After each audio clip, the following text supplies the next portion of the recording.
Hello, this is the Stories Beside channel. I release videos every day for you. Subscribe and click the bell. Vanessa. So with cabbage. Personally, I am wary of letting it on the menu because even if we subject vegetables to heat treatment, a number of microorganisms. Sam kept saying something about the cafe's current problems. But Vanessa heard him, but didn't listen.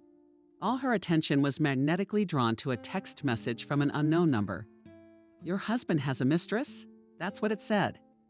They also had the address where the immoral lovebirds were to meet, as well as the scheduled time for the outrage. Vanessa darted a glance at the wall, where a large clock hung above the certificate of honor for the Golden Mitten contest.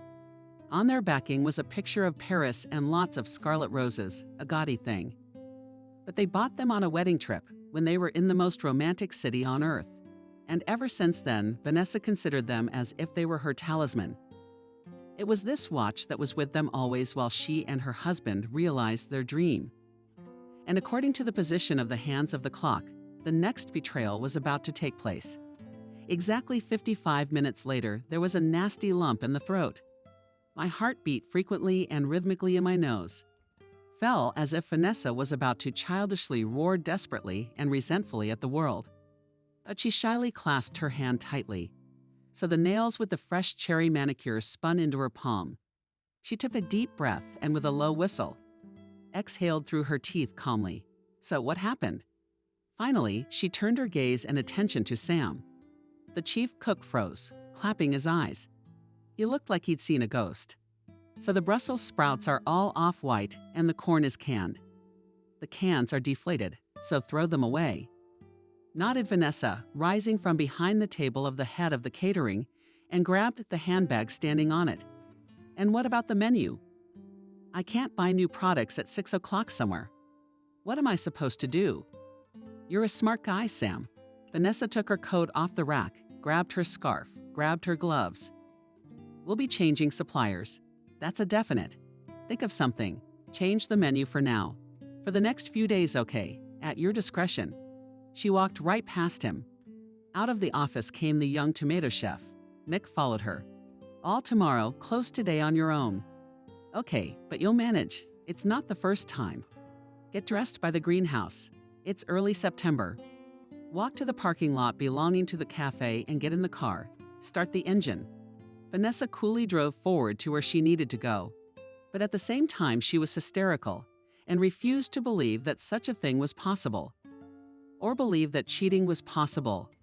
It was long overdue, and she was just blind, a fool, confident in the unshakable style of her feminine happiness. They'd known each other since high school. Vanessa had been in it since she was a freshman. Benjamin transferred after his parents traded in the apartment. There was some family intrigue over living space with relatives moving to another part of town. He was a donkey above everyone in the class, but he could not claim the status of a threat and a menace because he was still very thin. For which, by the way, the witty ones nicknamed him Skeleton. "Are you a goth?" Vanessa asked him once. She just had to make conversation with the new kid at recess. So she said the first thing that popped into her head. "It's just that you're always in black and your hair is long." "No," Benjamin replied. "Just black hair. It's my grandmother's. She says it's how a person keeps the earth's energy." "I see," said Vanessa, who actually had more questions about the novelties. By the will of the teacher, they found themselves at the same desk, and this also contributed to their bonding. Soon the classmates realized that Benjamin, despite its necessity, nothing. So the guy studied well, but did not give up and could even give a write-off. He did not mess with bullies, but no one touched him. Why? Benjamin just had, as the boys joked, a super ability to resolve any conflict with just one look. And they respected him when it became known that he had been working part-time since he was 14. So he has his own pocket money, mercifully given by his parents for good behavior. And slowly, by the last year of school, a small company of Vanessa, Benjamin, and Tony had formed. That redhead and glasses, you and Tony. Tony was a typical excellent student and literally a nerd because he was eager to study all the flora of the planet. He went abroad on some kind of grant after graduation. and for 6 years he wrote long letters to his friends full of Latin names of fauna. He was studying, I think, shrubs in Mongolia or Brazil. But then it just kind of went to zero. He was a good kid, Tony. All we had to do now was reminisce about a former friend. And then there was Nancy, a good girl, and there seemed to be nothing more to say about her, because she was, well, such a good girl, she studied roughly. But the teachers sometimes grumbled, saying, well, somebody's in charge of the scholastics, and she doesn't take anything from her own head. She was always neatly combed, clean, dressed Monday, sundresses, water, caress on Tuesday abdominal suit. Wednesday, sundress and caress again. Thursday, skirt and blouse. Friday, dresses with old-fashioned all-yellow fifth lace collars. Yes, Nancy dressed for school clearly on schedule and never took compote or scones or anything sweet at all to the canteen. Sugar, the white death, she explained. One day, her resistance to the treat. I don't want to die. Young, I have a long and decent life ahead of me. Nancy never let anyone cheat and didn't talk much about herself. I mean, she did. But it sounded strange for a teenage girl, and even creepy. A decent person doesn't like pop music. He listens to classical music, respects opera. You have to live your life so you won't be ashamed in front of your great-grandfather. No, artists draw. Children just dabble. And felt-tip pens are poisonous nonsense. They'll give birth to sick children. You should marry in such a way that you won't be ashamed in front of your grandmothers. That's the sort of thing Nancy used to say. When, for example, she was asked about her hobbies or why she was so glum in art class. Nancy once told Benjamin, who by senior year not only got a haircut, but started wearing jeans and t-shirts. Basically, he looked like a regular kid. You're not twice if you're in a cult. Is there something going on at home? Benjamin was being humorous, but the subtext was serious. He just had a personal adolescent confrontation with his grandmother, who was a generally nice woman, but with some weirdness. Granny had moved to her daughter in the city from the countryside, abandoning the household and the familiar world. To help raise her grandson, helped, hampered, took care of the pension, did not spare to help the young family, but was a little bit with oddities. But Benjamin still loved her very much. Graduation, by the way, remained in Vanessa's memory for many years as the most beautiful events in the world. To be more precise, its first half, because the second half became a nightmare. But that day began wonderfully. In the morning, a hairdresser came to their home, who built on the head of a young girl hairstyle worthy of Pompadour, as said the master of beauty herself. It was curls, and the curls were crunchy. And from how much they were drenched with lacquer, and it was all covered with roses and pearls. There was makeup too, and not a timid drop of lipstick and mascara, but the grown-up version with cream powder blush, and even black pencil. Mom, though, cautiously asked, isn't that a little much? For a 17-year-old girl from a high school gala. But the hairdresser, Aunt Jenna, stuck her tongue out, looked angry and shook a magazine that said, in big letters, Fashion from Hollywood itself. You want your daughter to be the prettiest, don't you? Aunt Jenna asked. I want her to be my happiest, Vanessa's mom sighed. But since she likes it so much herself, Vanessa's dress was a looker. Flex colors of natural silk with added synthetics, with a heart cut out, and even the sandals were gold. Daddy had set aside a generous amount from his paycheck for one thing for his daughter. In general, at the prom she felt like a real princess, catching admiring glances. But what really mattered to her was the attention of only one man, Benjamin.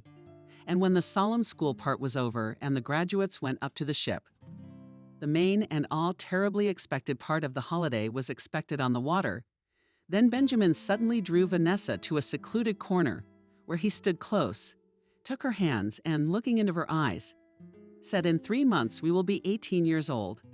Let's get married. I want to spend the rest of my life with you. It was that moment when Vanessa realized with delight that it was all over. Childhood was behind her. And here it was grown up, happy, incredible life opened its arms to her. She laughed, smiled at him, and told him she agreed. So they stood near the engine room in a secluded corner and gazed dreamily at each other. Nancy suddenly turned to Vanessa and saw her friend peering out of the corner. She was deathly pale and her face was twisted. Vanessa realized what was going on. Nancy repeated and rushed after the alumna, who ran to the upper deck. On the way, Nancy fell briskly to her knees, but didn't even seem to notice it. She caught up with her on the upper deck, where the tack and sway of the couple's dance was sounding. "Nancy, listen," Vanessa said. "We didn't mean to hurt you. And I love him, don't I?" She whispered back. Vanessa swallowed the words she still wanted to say. She had guessed that for a long time, hadn't she? It was hard not to decipher the glances Nancy was throwing at Benjamin. It was hard to ignore how already a bit wordy he was. The strange girl was starting to completely stutter and muddle her words when he appeared next to her. Except Vanessa seemed like it wasn't all serious. What kind of love Nancy had at all she knew exactly. There was no relationship. Yeah, she didn't even hold hands with boys, much less ever have anything. There was no romance with Benjamin. And now Vanessa thought they were all getting along. They'd talk like friends. She would explain how things with Benjamin were real. And Nancy would understand, even be happy for her. How could she not? And she'll be her maid of honor at the wedding. And Nancy will find happiness. Not with Benjamin. A senior called out to them. "Don't get too close to the boards. Those fences are a little flimsy. It's not a ship at all, but a trough." He muttered and went to the table with appetizers. But neither Nancy nor Vanessa paid any attention to his words. The sun shone at 6 o'clock, hidden first behind a wood pearl of gray clouds, and then hid behind a truly freight cloud. The wind came in rough gusts. The surface of the river merged in waves. "I loved him, I always have," exclaimed Nancy and clasped her hands. "Listen, Vanessa." It was unpleasant that their scandal might be at the center of the general celebration. She moved closer to Nancy, wanted to take her somewhere where she could talk without strangers. "You've got it all wrong. Benjamin and I are serious. Nancy, let's have a quiet, calm conversation." Nancy, "Okay. Who would ever think that you and Benjamin could have anything? Because I'm not as pretty and smart and straight a student as you." The girl snapped, her face creased ugly. She ran her hand over her face, smearing her lipstick. Yes, this day Nancy changed her habits and painted her lips a piercing scarlet color. "I hate you," shouted out, and she stepping back, clutching her back to the side of the ship. "Traitor, I thought we were friends." The other students were starting to look back at them already. Nancy stopped the hysterics, snapped back at Vanessa. "You and Benjamin have never even been on a date. What makes you think he has?" Vanessa didn't have time to finish, because suddenly there was a prolonged scraping of metal. Everything happened so fast that no one had time to do anything. All that was left was to watch in horror. Here Nancy staggered leaning backward again. Ridiculously, she waved her arms. And the next instant the segments of the fence, the deck of the ship simply broke off and flew down into the dark waves of the river, on which the early summer storm was already playing fiercely, and Nancy flew after it with a desperate shriek. Naturally, there was a commotion. Someone threw a life preserver overboard. The captain came running. People were screaming and pointing their fingers in the water.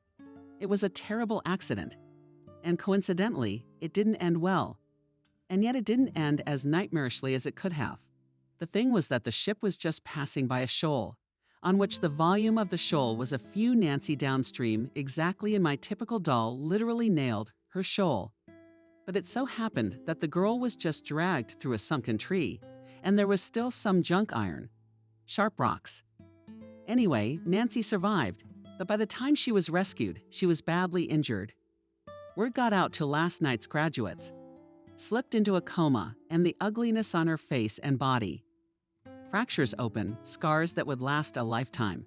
Vanessa was in shock. She felt so guilty.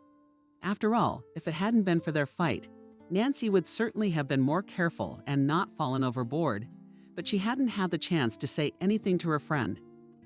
To apologize to her because Nancy's parents, as soon as their daughter's condition allowed it, had taken her away and moved to another town. Why? Well, I guess that's what they decided for some reason. Yeah, it was all just awful. But Vanessa did not have a chance to swim long in the consequences of what had happened, because life went on after all. Vanessa, it was time to take care of her future. And it wasn't easy. The thing was that her family wanted her daughter to become a lawyer. Vanessa had nothing against law, but her soul lay to something else. She wanted to be a chef. It so happened that since childhood she loved to cook. Her mother and grandmother and great-grandmother. And in general, the whole female part of the family admired and praised. After all, rarely a girl of 12 years can cook a full lunch or dinner for the whole family, and even herself tears constantly let, say, to the stove. But then, in general, admiration diminished when they realized that Vanessa decided to connect her fate with it. How so? How so, dear, serious practice? Prospects may even have their own law practice, but Vanessa was lucky with her folks. They grumbled, lamented the unfulfilled great hopes, but supported in the gastronomic dream. And Nancy enrolled as a chef, not in a technical school, but in a university. Her family paid for her studies and supported her in every possible way. Relations with Benjamin meanwhile developed smoothly, harmoniously, exactly according to the romantic scenario prescribed in advance. They met afterwards after the university, moved in together, so to speak, to live together. But it was clear to everyone that it was going to be a wedding. And the wedding was played, as it should be, with a white dress, doves, cake, shouts of bitterness, and a wedding trip to Paris for a week. Benjamin, by the way, decided to become a lawyer, and this partly consoled the family of his wife, who decided that okay, although take and manage to realize partly collective ambitions and dreams. Vanessa more than once said friends and colleagues that she is simply happy. Life goes on quietly, prosperously. There is income. The mortgage was taken and paid off ahead of schedule, but it seemed to Vanessa that she would give up everything in the world if her life came to her. The main thing that was missing to make her really happy, and the thing was that she could not get pregnant. Doctors' examinations, expensive clinics, and even attempts to eco. And then trips to remote villages to heal her Baucus, it was all useless. It was almost physical. It was painful to see off moms with strollers with an envious look in the street. How many times Vanessa had a dream. She is Perky in the arms of babies on 6 blankets, and he is her greatest treasure in the whole world. And then the merciless awakening hit, and she was flooding her pillow with tears. Benjamin, too, was crushed. Without the density of their marriage, and what's most frustrating is that the doctors said it was as if both couples were healthy, but it wasn't working. You see, human biology, his nature is a unique thing, divorced one old man, a professor, to whom they went to counseling. Modern science believes that sometimes strong and full man and woman are not able to have children because of, so to speak, individual genetic incompatibility. And so when everything was tested, when everything became clear, Benjamin and Vanessa found themselves faced with a choice. What to do next? After all, it was clear that theoretically, if each of them tried to build another family, there would probably and almost certainly be children there. Maybe we should just get a divorce. Vanessa once asked on the day this shower conversation took place. They were celebrating their 9th wedding anniversary. We could stay friends. She turned to her husband and shared any other words. That's how he looked at her. Don't ever talk about divorce again, he said. You love me and I love you. Since there are no children, it's fate. But we are married and only death will separate us. Remember, and they never talked about divorce again. And what of relatives and friends, even the closest ones, except mom and dad and those people who could be trusted? Anyway, they were the only ones who knew the whole truth. The rest of us thought it was just each spouse being infertile. On their 15th wedding anniversary, Benjamin, when all the guests had left, gave his wife another gift. What's this? She asked. When she opened the gift paper rustling in the night, she found a puffy folder with some documents. Something you've been dreaming of for so long, smiled her husband. I thought it was time for us to take a decisive step and change everything in our lives. Vanessa, raising an eyebrow in surprise, opened the folder and aghast almost dropped it. Because there were estimates and all other documentation related to the opening of their own cafe. Yes, a long time ago, back on their wedding trip, they had talked about it, but jokingly. So one day they said they'd open their own place. I've inquired, Benjamin added. We've been pre-approved for a loan to open a business. I've already looked at the premises. My favorite, I found out everything. He concluded, shocked. We'll pull the wife into our arms. We can handle it. What do you say? Vanessa then cried long and loud. She was crying. She was barely able to cry. She was hiccuping with tears. But they were tears of joy. She'd been dreaming for so long. Yes, she kept putting it off. And her husband, her favorite man, took it and did it. Took all the decisive steps. And now it remained only to agree to risk everything with him for the sake of their common dream. Relatives and friends perceived the business project of the spouses ambiguously. Some praised, saying, keep it up. Go ahead. You'll become millionaires. Some of them twisted their fingers at the temple. After all, they decided to take a loan against the security of the apartment. And it was also required, by the way, to leave a stable job and go into open water. When it is known how many novice businessmen are soon disappointed in their ideas and remain, as they say, without pants. But Benjamin and Vanessa did not listen to anyone. They were stubbornly determined and boldly acted. They decided that they would not open either a flashy restaurant or a refined coffee shop, where people come for authors' drinks. They decided that they wanted to open an institution with homemade, tasty, simple and inexpensive cuisine, which, however, would not be a banal canteen, but an institution with its own zest. And how many difficulties came to light when you went from plans to reality? Sleepless nights risking losing your business and your apartment. Trying to guess which dishes people would like. One time they even had strange wigs and leather jackets stop by. Honestly, it was like a time machine from the 90s. There was something more about the roof. But Benjamin threatened them. That he's a lawyer, he's got big connections, and he's going to show them how to play the mafia. And those weird-looking checks never showed up again. And then, after a few years that seemed to fly by like a day, the couple realized they'd made it. They have their own cafe canteen, which has firmly established itself in the city's catering market and has its own clientele. Benjamin and Vanessa, although there was at some point such an opportunity, decided not to expand. Of course, opening new cafes of their own chain would have increased their income, but it would have forced them to attract outsiders to the top of the business. This would not have allowed to keep such a close eye on everything, to participate in all spheres of life of their brainchild. So they left it the way it was, and everything was fine. The family business was doing well. It would seem that what else is needed? But Vanessa had already accepted the fact that they wouldn't have children. All right, let it be. So it was indeed fate.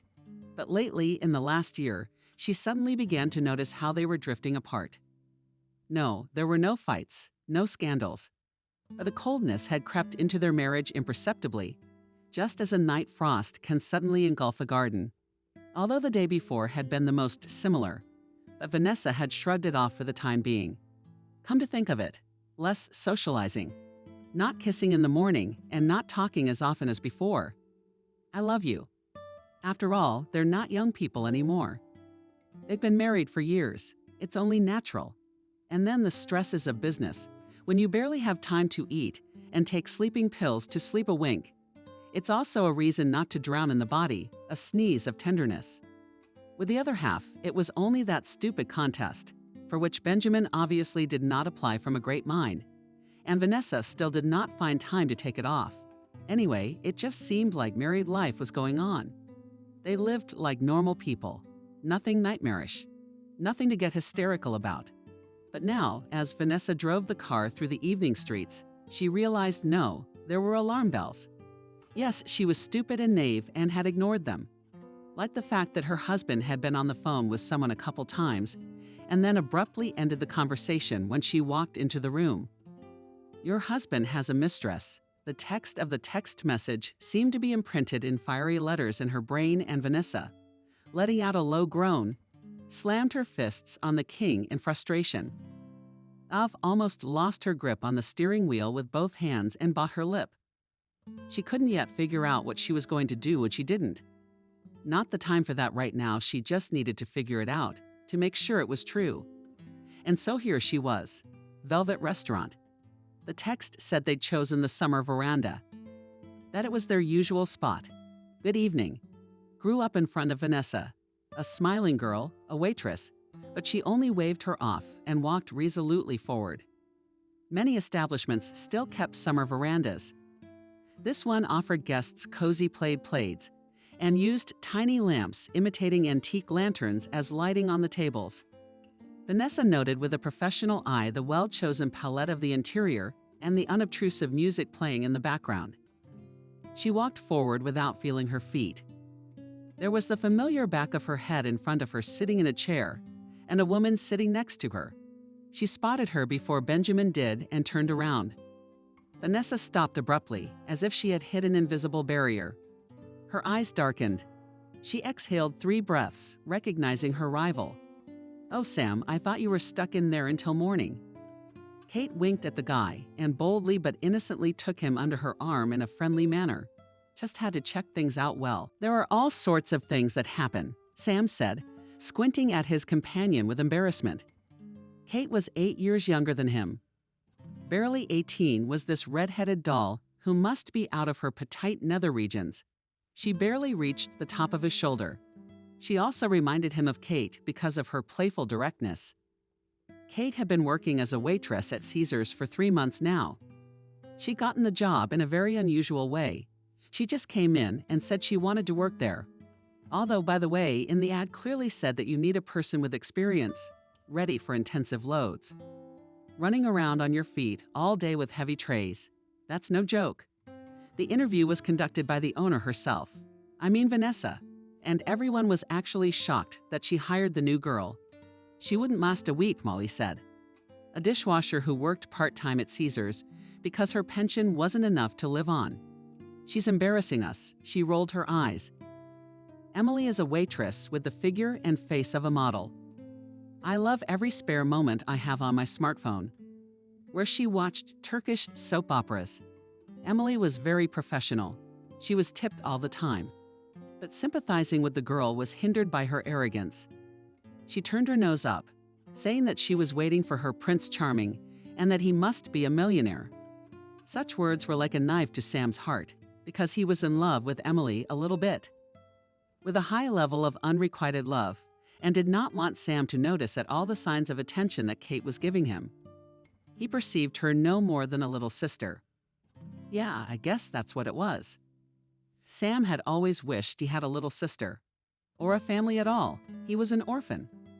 Once a long time ago, just a kid, he swore to himself that he would never repeat the path of his parents, who drank themselves to death. And when he got out, the freedom and will of adult life did not turn his head at all, no.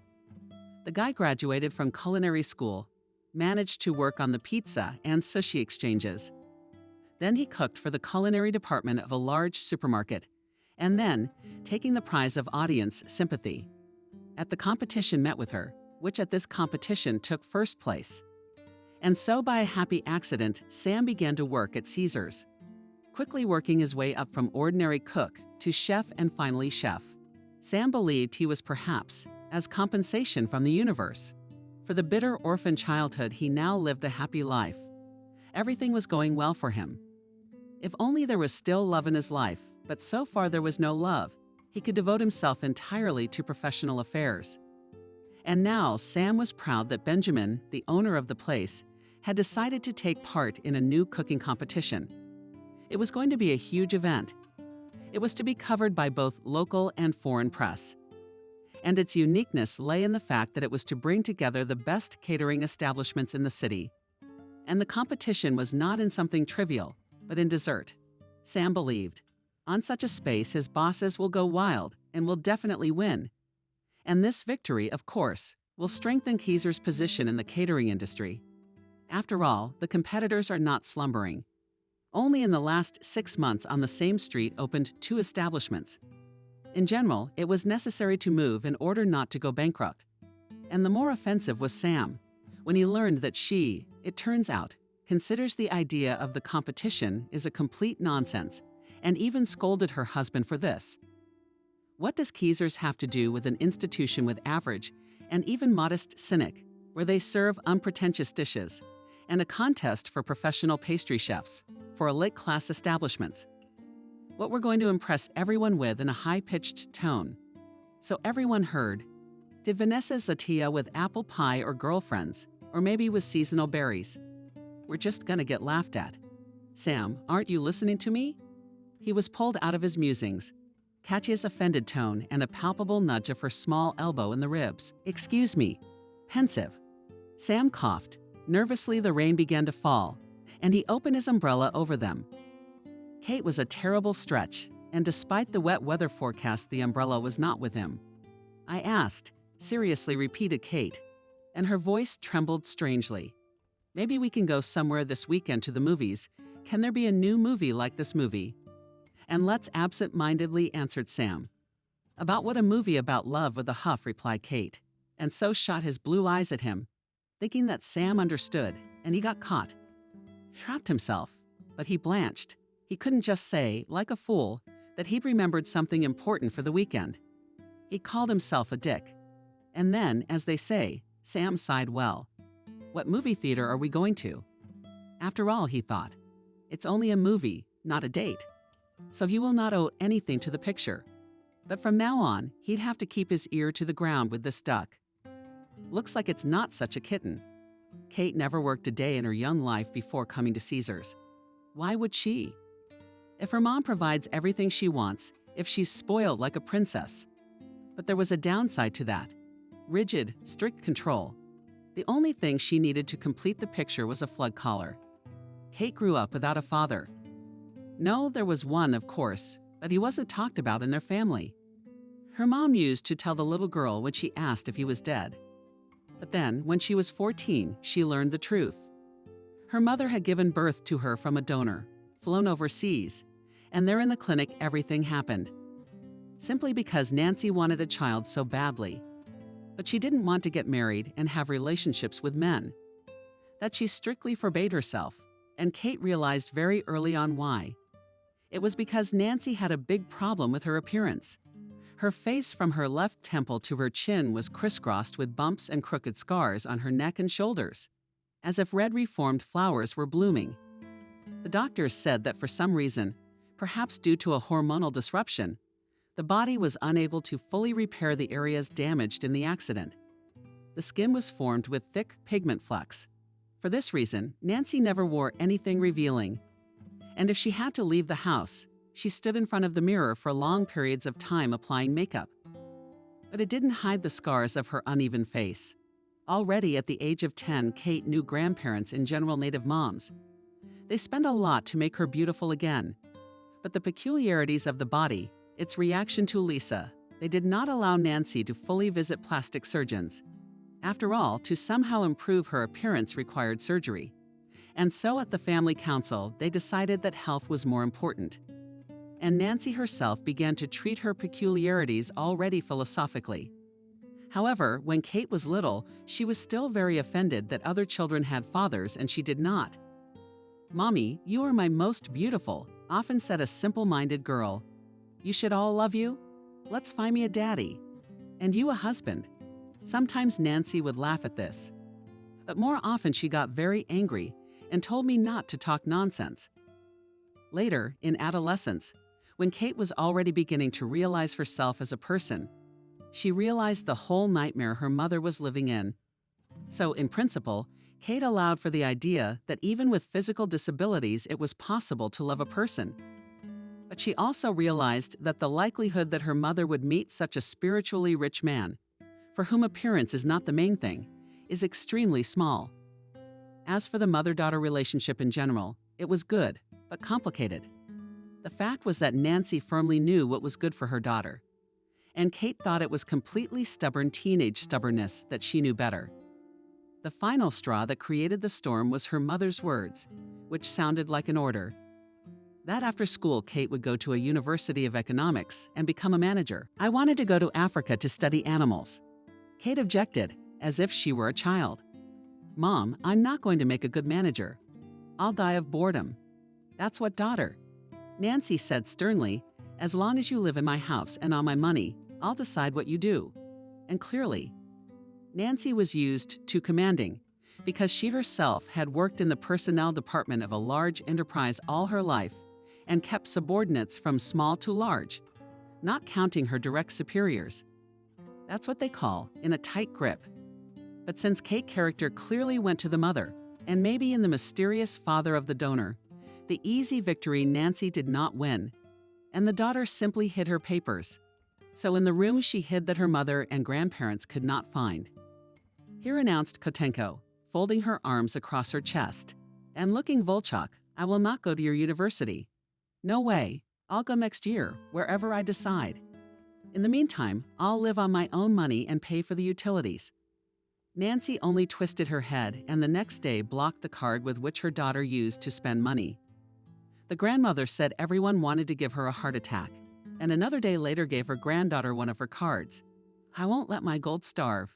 Winked at Granny too. Grandpa kept neutral for a week and then said that love for animals is a sign of a good person, but not obedience to the will of parents. It's a sign of a rotten soul. So you have to look at it. What you're gonna make of yourself, he said. But if you don't fool around and seriously stick to your goal, I'll support you. And with such peripecias, a fake kitten found herself in the place of a waitress at Caesar's. The job, by the way, was harder than she imagined. But Kate, though Mykola, in the evenings was not going to quit. You repeated Vanessa enchanted and was horrified, looking at the one she thought had disappeared from her life forever. Hi, said Nancy. It's been a while. She grinned. Do you want coffee? What? But how could you? Raised her voice to Vanessa. She was putting her finger on her husband. What a bastard. And I'm with her. So you were in love with her then. So you've had it between you for a long time. How long has it been between us that you're dumbfounded? Asked Benjamin. There must have been something in Vanessa's tone, because the small fairy tale company began to look around the cafe. My husband has a mistress. Muffled from Vanessa's lips. But why? She grimaced in disgust. Although it seemed obvious, a pang of disbelief glanced at the couple in front of her. Favorite. Benjamin, rising, took a step towards Vanessa. There is nothing between us. Vanessa's lips trembled at the traitorous tentacles in her nose. You expect me to believe you. Hang in there, man. An inebriated voice came from a neighboring table. Behind him, some guy was sitting with a girl in a short dress. Until the last one. Then they might believe it. Veja, are you crazy? His companion risked pulling his arm. Stop it, I'm ashamed of you. And you lied to me yourself. Eh? Vanessa didn't care that their conflict seemed to have worked like the first fallen domino knuckle, dragging someone around in a similar showdown. You can trust him, Nancy said. We're just dating. Ah, that's how Vanessa deftly turned away from her husband and slapped his outstretched hand. That's interesting. How so? Does that mean we're friends, and where do friendships take place in the bunkhouse? Should we call security? Whispered one waitress to another. What if they start trashing the place? I don't think they should. Whispered back the other seemingly decent people. Vanessa stood there and barely felt herself in reality. She was torn by contradictory feelings.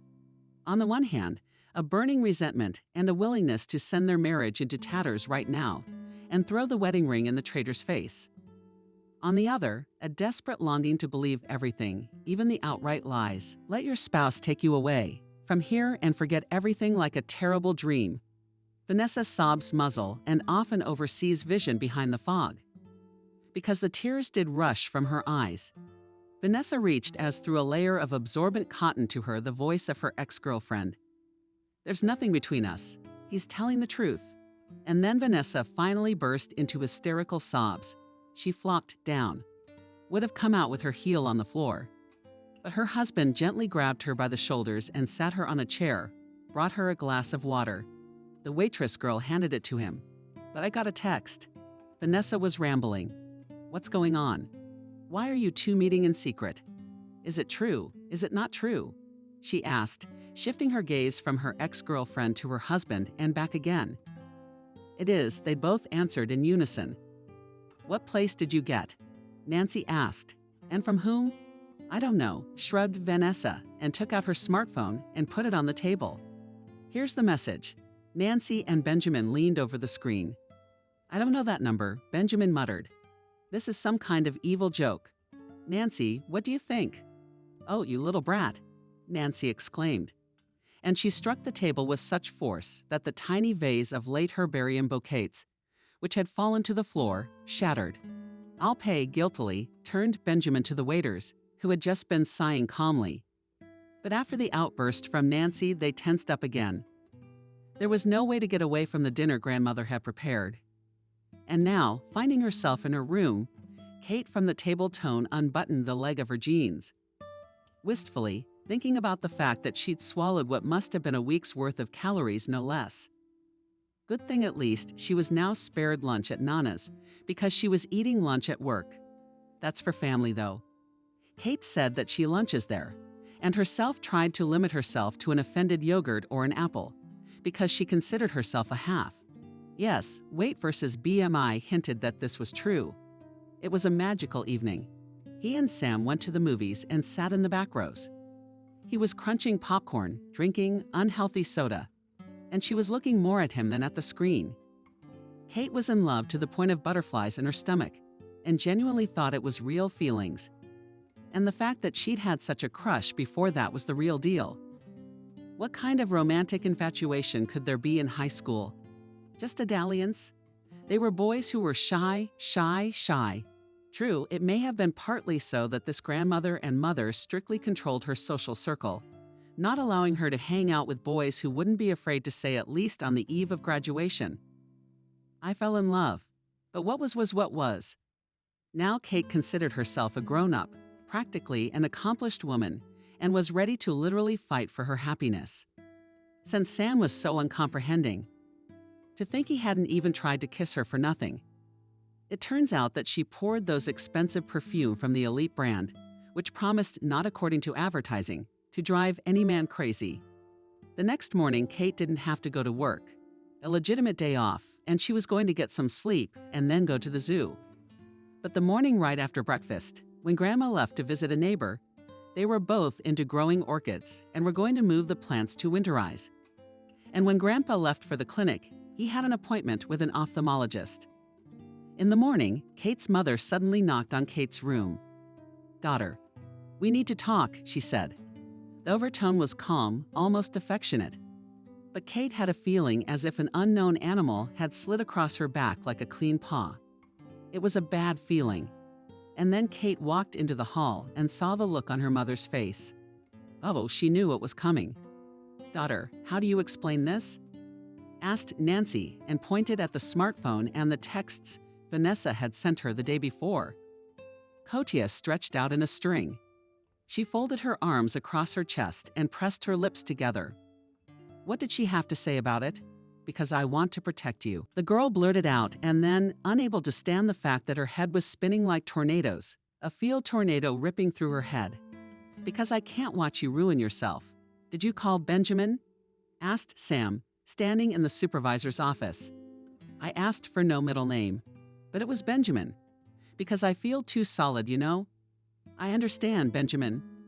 "Sorry, I won't do it again, round my eyes, Sam." And all I had to do was grin at him. What a weirdo, huh? He's not a small man, and he's not a teenager, but he acts like a kid, honestly. But actually, Benjamin Sam sympathized. It was weird. But sometimes he caught himself thinking that if he ever had a son, he would want him to be like Sam. Probably just as smart, good-natured, hardworking, talented. Yeah, it's an unfair world. Some bastards, alcoholics, throw their own child at the mercy of fate. And people who dream of children can't give birth to them. I'm talking about the pastry contest. Benjamin, thoughtfully tapping his pen on the table.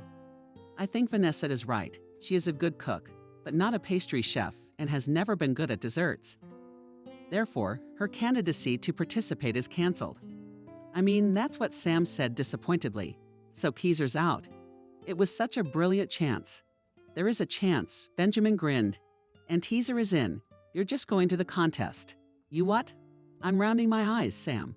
But Benjamin, I mean, it's impossible. The guy's got his hands up in the air. Why? Now Benjamin looked stern. You have a lot of experience. Not a bad education. There's experience in competitions. But there will be people like that out there, Sam objected. There's a chef from Adele's restaurant. He's in Michelin restaurants. Used to work in New York and London. And the coffee shop, they also have their own pastry shops all over the city, such people. The guy took a step back, like he was about to be dragged off to the pageant right now. Benjamin, don't. You're a smart guy, Sam sighed, co-owner Caesar.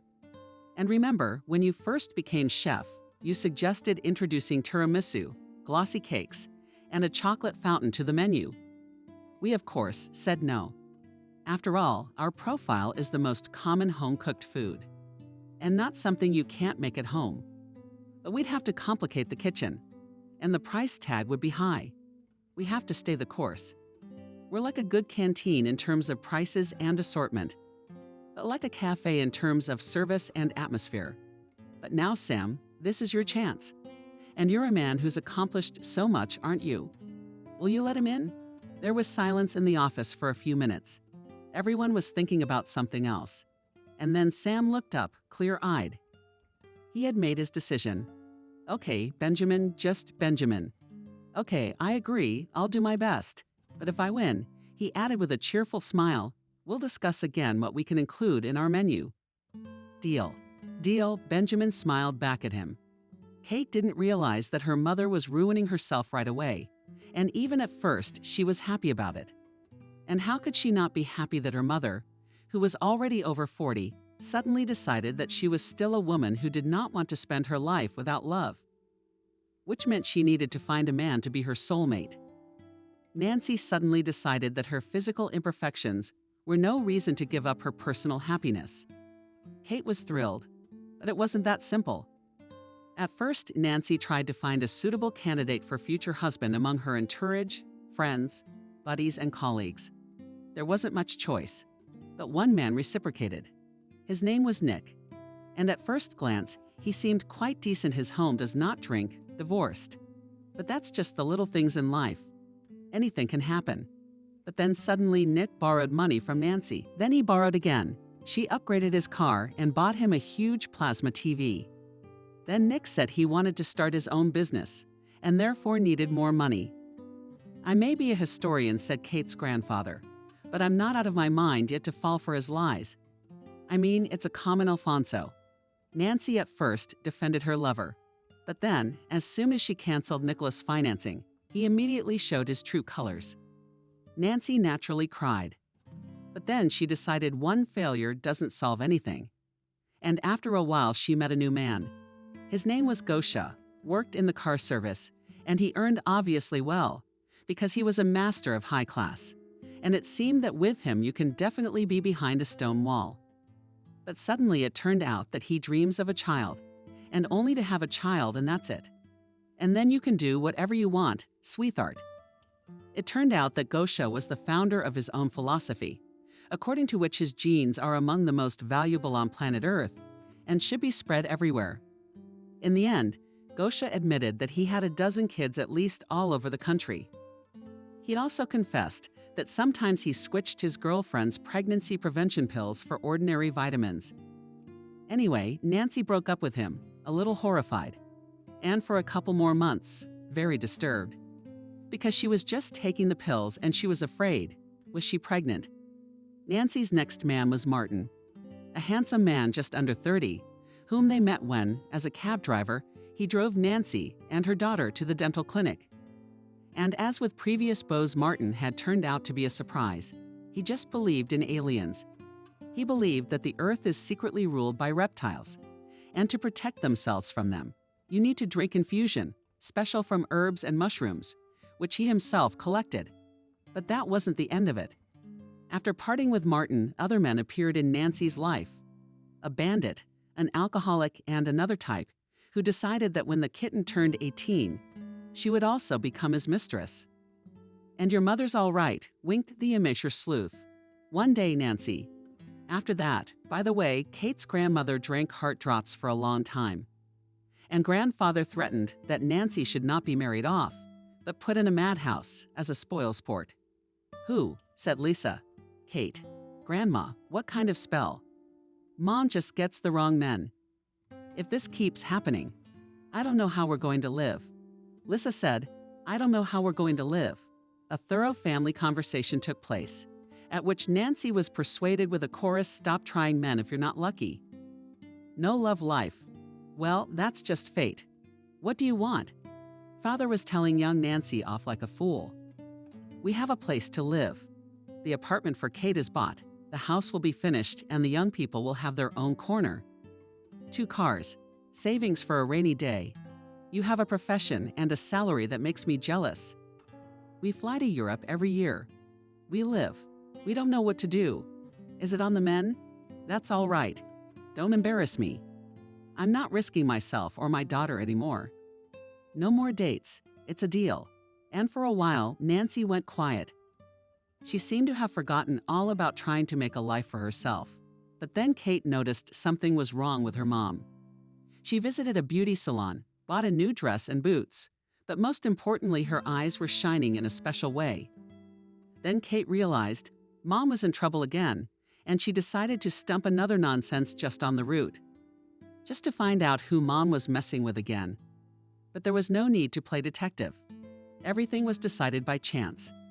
Just one day, Kate was called into the office of the owner of Keezer's to talk about the peculiarities of the working schedule. And it so happened that the door to the office was slightly open, and she heard Benjamin talking on the phone and a few phrases in which slipped special such information about life. The little girl realized that Benjamin was talking to her mom, and she was just shocked. What kind of a nasty coincidence was this? And she also realized that even though Benjamin seemed like a normal man, he was not at all like the others. But her mother is in trouble again because Benjamin is married. Vanessa made a very good impression on Kate, and the girl decided that she had to act, so she sent her a message from her second phone number, which was unknown at work. All her fears and worries accumulated in her heart. Kate spilled out in a stream of emotional speech, overdriven by tears, gesticulation, such that almost knocked off the nightstand collection of grandmother's porcelain shepherdess. And finally, Kate fell silent. The girl was breathing hard, as if she'd run 100 meters. "I've said everything," she finished in a colorless voice. Nancy's daughter was shocked by what she heard.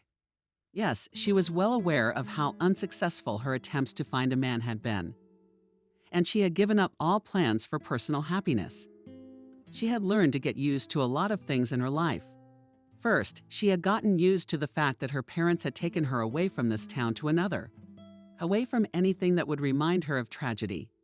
But then, after Nancy's grandmother died, they had decided to return to this hometown, because it was once Nancy who had been particularly insistent on leaving. And now with her passing, that commitment was being canceled.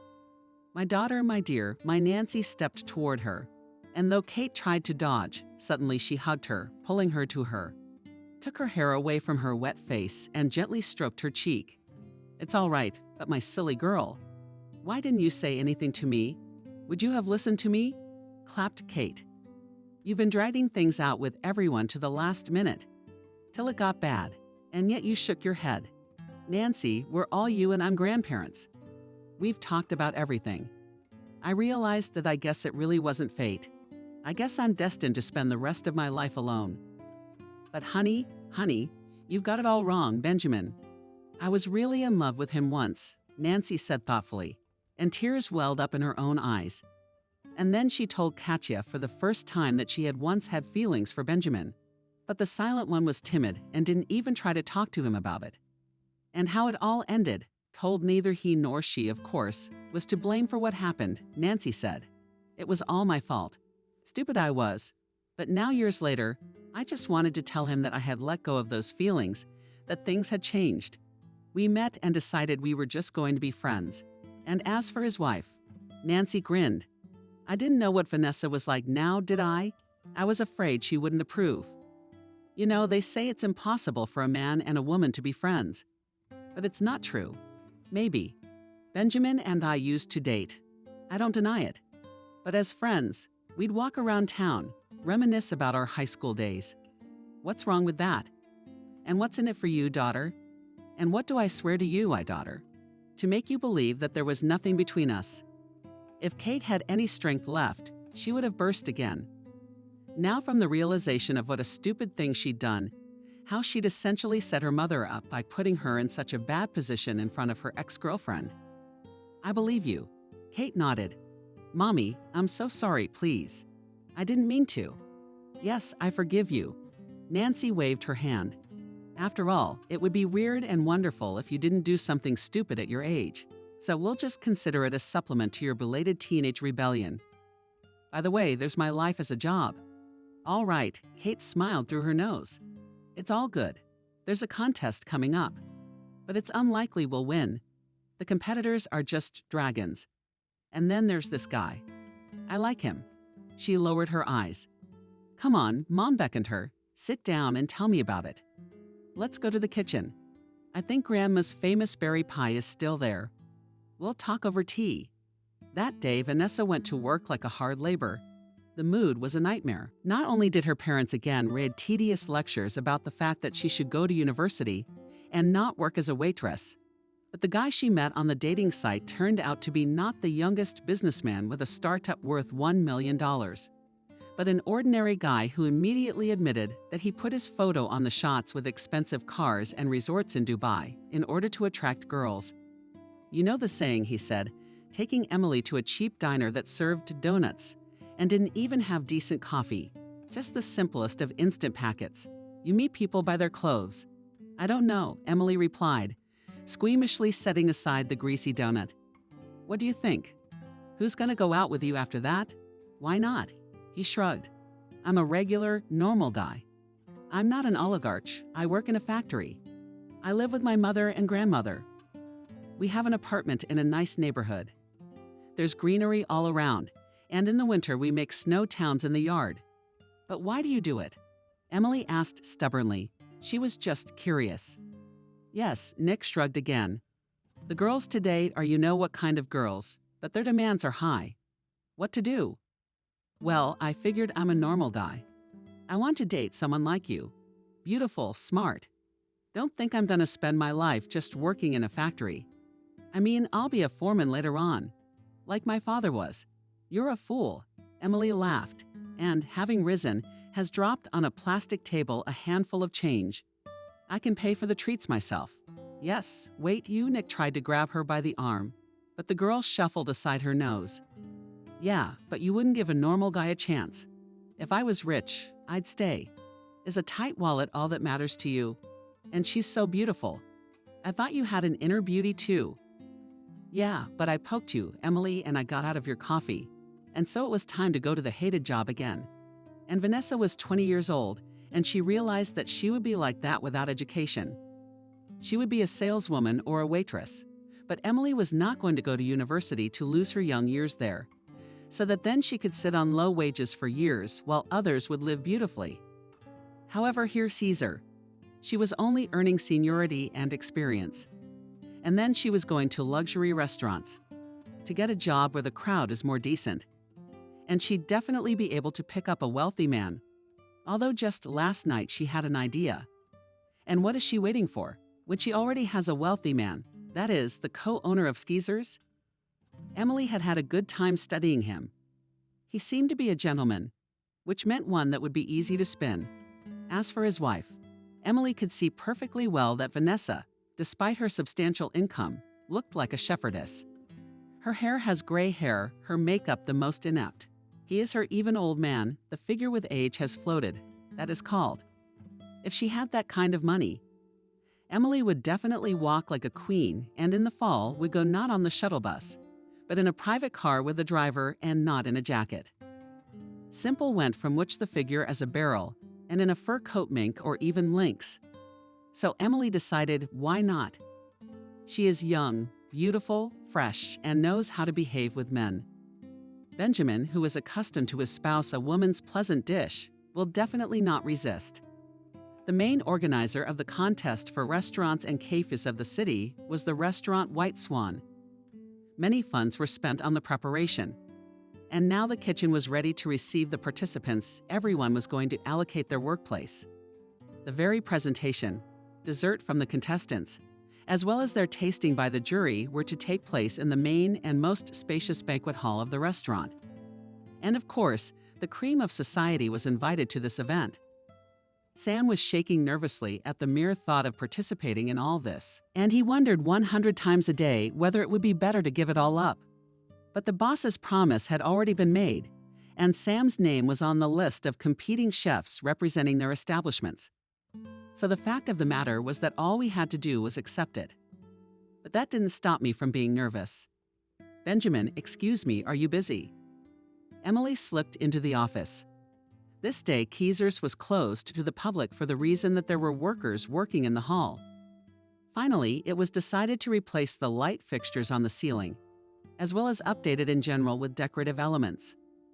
To Benjamin's taste, however, it was unnecessary. After all, who goes to the cafe in the dining room to admire the ceiling? But since his wife insisted, he didn't mind giving in to her. Workers were hard at work in the hall. Chief Gennady remained in the institution. He'd volunteered to help keep an eye on the place. And Benjamin was getting ready. Today was the day, the pastry contest. He'd been so busy lately, he wasn't glad he'd gotten involved. And now he'd missed the first opening act of the event. Vanessa, who had wanted to go there, certainly together, had been patient with him and nervous. And he could even understand why.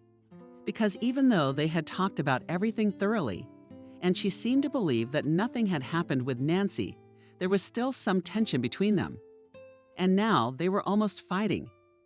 In the end, Vanessa said all right, so be it. She would go alone without her husband, even though it was such an important event. She left and told him to hurry up. "Actually, I was just leaving," Benjamin said, turning away from the table where he was stacking the business papers he had to deal with tomorrow. "Emily, it's not a work day, is it? What do you want?" "I know about the schedule. We're rearranging it again." It wasn't work that sang out. She came closer, and Benjamin stared at her perplexed. "You see, I was going to confess to you. I was going to label you a beauty, who today wore her most seductive mini dress under her jacket, which was more like a sweater in length." And Emily, closely approaching Benjamin, talked about how spectacular, imposing man he is and how his powerful male energy is simply impossible to resist. "I'm ready for anything," she said in a voice that she thought sounded incredibly seductive, and bit her lip. "Just tell me to do it." "Emily." Benjamin, who was literally sandwiched between the insolent girl and his desk, a little panicked. He'd never had an adventure like this before. "What are you doing?" "You're old enough to be my daughter." She replied that age is not important, and that she only dreams that an experienced, solid man will guide her and support her financially. So you, Benjamin, couldn't believe your ears. The thing was, he knew Alina's parents a little bit. They were decent people. And he couldn't believe their daughter could behave so ugly. "Do you want to be my kept woman?" "Oh, yes," exhaled Emily, rolled her eyes and pitched forward, now actually falling on Benjamin. And it was at that moment that the door to the study fell open and Vanessa walked in. She had come back because she had decided no, she could only go to such an important event with her beloved husband, her hope and support. Without whose support Keezer would not exist at all. Vanessa had been thinking a lot in the last few days. She and Benjamin had overcome so much together for so long, and she realized she was ready to believe him after all. And Vanessa was going to tell him all that now. But now she felt like the room had run out of air. Her knees weakened. She was just shocked to see him with that girl. "Ah, so that's how you are then?" Vanessa exclaimed to the kept woman. "Well, that's to be expected, right?" Benjamin's favorite Benjamin pushed Emily away from her. "It's not what you think it is." Ah, that's how Vanessa squinted her eyes dangerously and swung angrily at him with her purse. Typical male excuse. "How are you?" "It's because she is." She looked at her rival squeamishly, and yet with fear. "You decided not just to cheat on me. You're tired of having an inferior wife. You decided to have a baby on the side. I hate you." There were tears in her eyes, but Vanessa did not allow herself to develop. "That's it. You can do whatever you want. But today is a very important day for Caesar, and you're not going to ruin it for me." Having said that, Vanessa ran out of the office, ran through the hall, almost carrying a stepladder on which one of the workers was standing, and then ran out of the establishment. "What a fool you are." With squeamish regret, Benjamin looked at Emily. "You're fired." And he rushed after his wife. Emily pressed her lips together. This had not turned out the way she wanted it to. And she hadn't thought about the fact that this guy might even tell her parents. If he thought of such a thing. Emily sighed, cleaned herself up, and looking proudly in front of her, left the office. The girl was cautiously late. She heard a response. And the next moment she had already sewn a large bucket of paint, which flooded her new suede boots. And then with chagrin and all, Emily just cried. Sam looked down at his hands and also at the table where the ingredients lay, ready to be transformed into a magnificent dessert. And how scared was he? He was surrounded by professionals, pastry geniuses. What's he doing here anyway? He's a simple kid from an orphanage who doesn't even work in an elite restaurant, but in a cafeteria canteen. Sam thought for a long time about what to surprise the sophisticated public. He went through a lot of complicated dessert recipes, each of which could safely be called a work of confectionery art.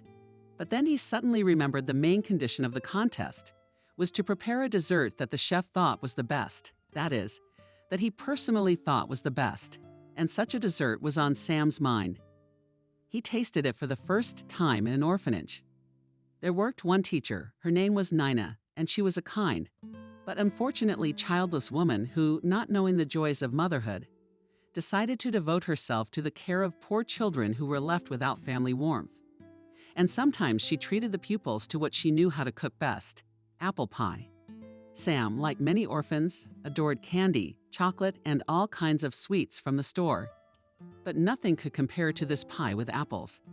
And then, when he graduated from the orphanage, he continued to correspond, to call this nice woman. They maintained friendly relations, and he also asked her for the recipe for that apple pie. So he decided now, why not make it after all? The choice of recipe is his decision, and that's the only way the contest rules. And the fact that he's not as exquisitely refined as others, that's not his problem. He'll just make the dessert he thinks is best. But Sam decided to add a little something of his own, yes. Sam kept the same apple pie at the heart of the cloudy charlotte, with apple slices stacked on the bottom of the mold. But he complicated the recipe by adding hazelnuts and a little honey to the apple. And finally, to somehow decorate the dessert, Sam decided not only to sprinkle the finished pie with powdered sugar, but also to serve it with whipped cream. And once again in his mind, repeating all the steps, Sam resolutely set to work. Now his nothingness, even if an angry tiger suddenly appeared in the kitchen, could not distract Mom.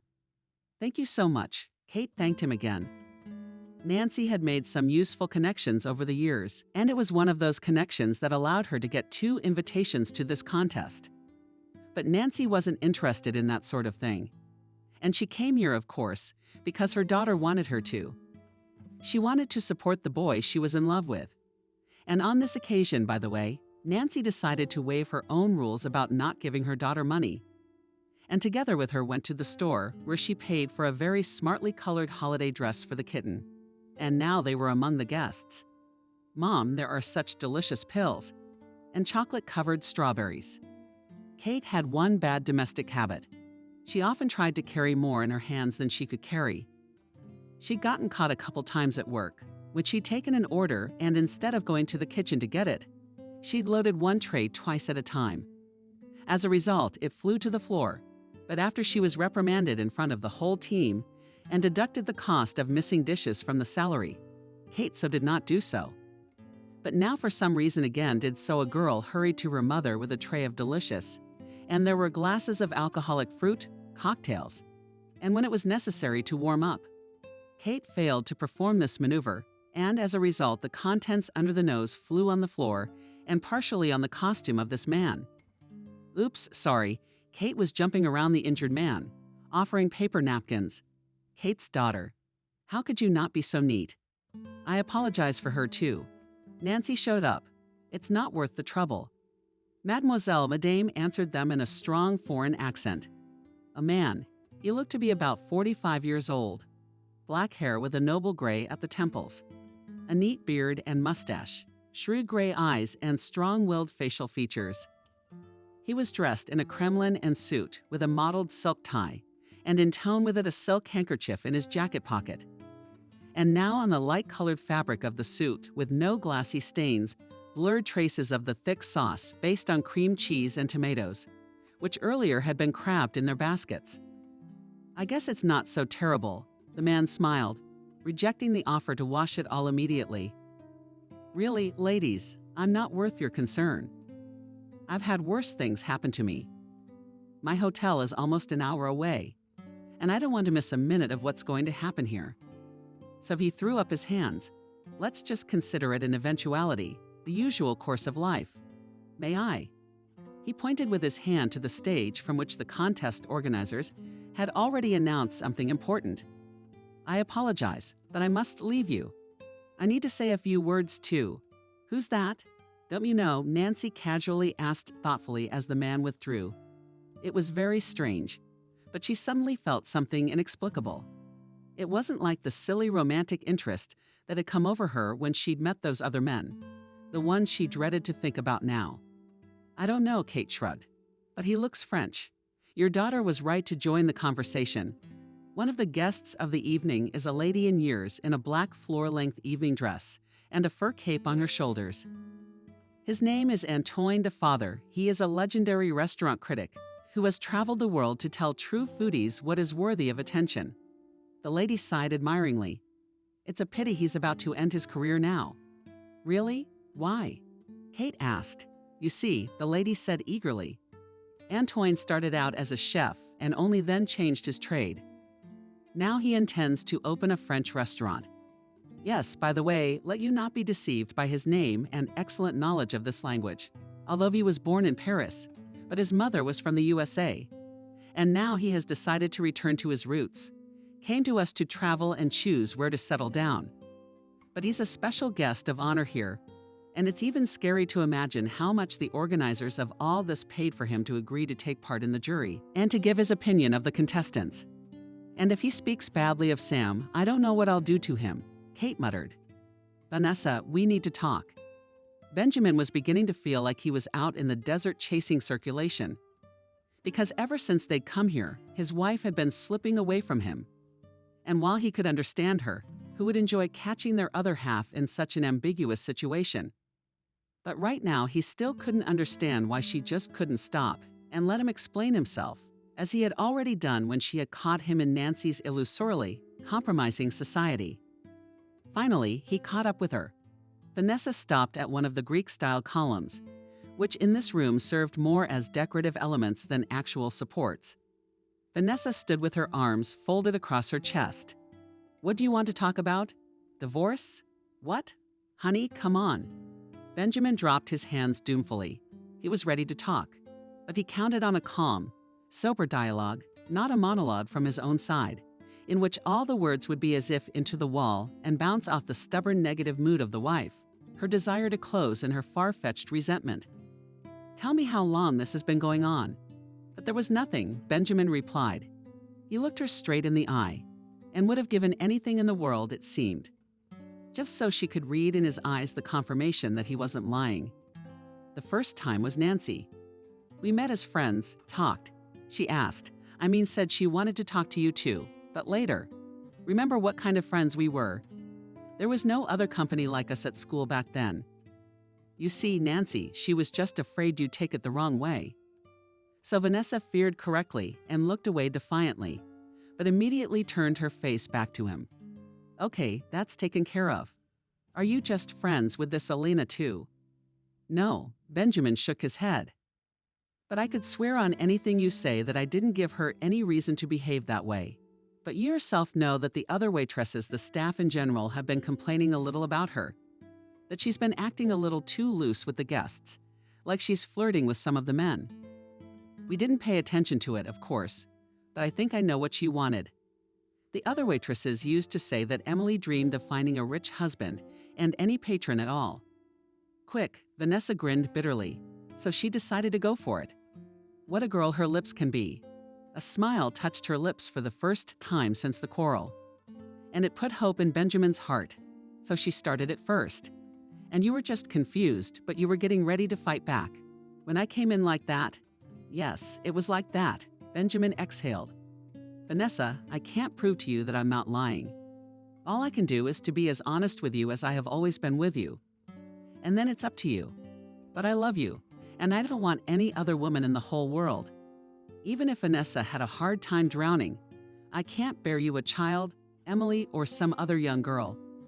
They could. You be a father.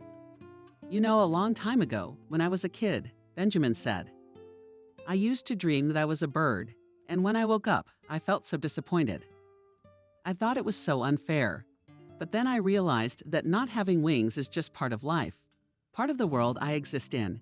It's the same with fatherhood. I won't hide it. I've wished for it, and I continue to wish for it, and probably will for the rest of my life. But that doesn't mean I can give up on you. You're my favorite woman. You're my other half, Benjamin practically whispered. And that's the most important thing to me.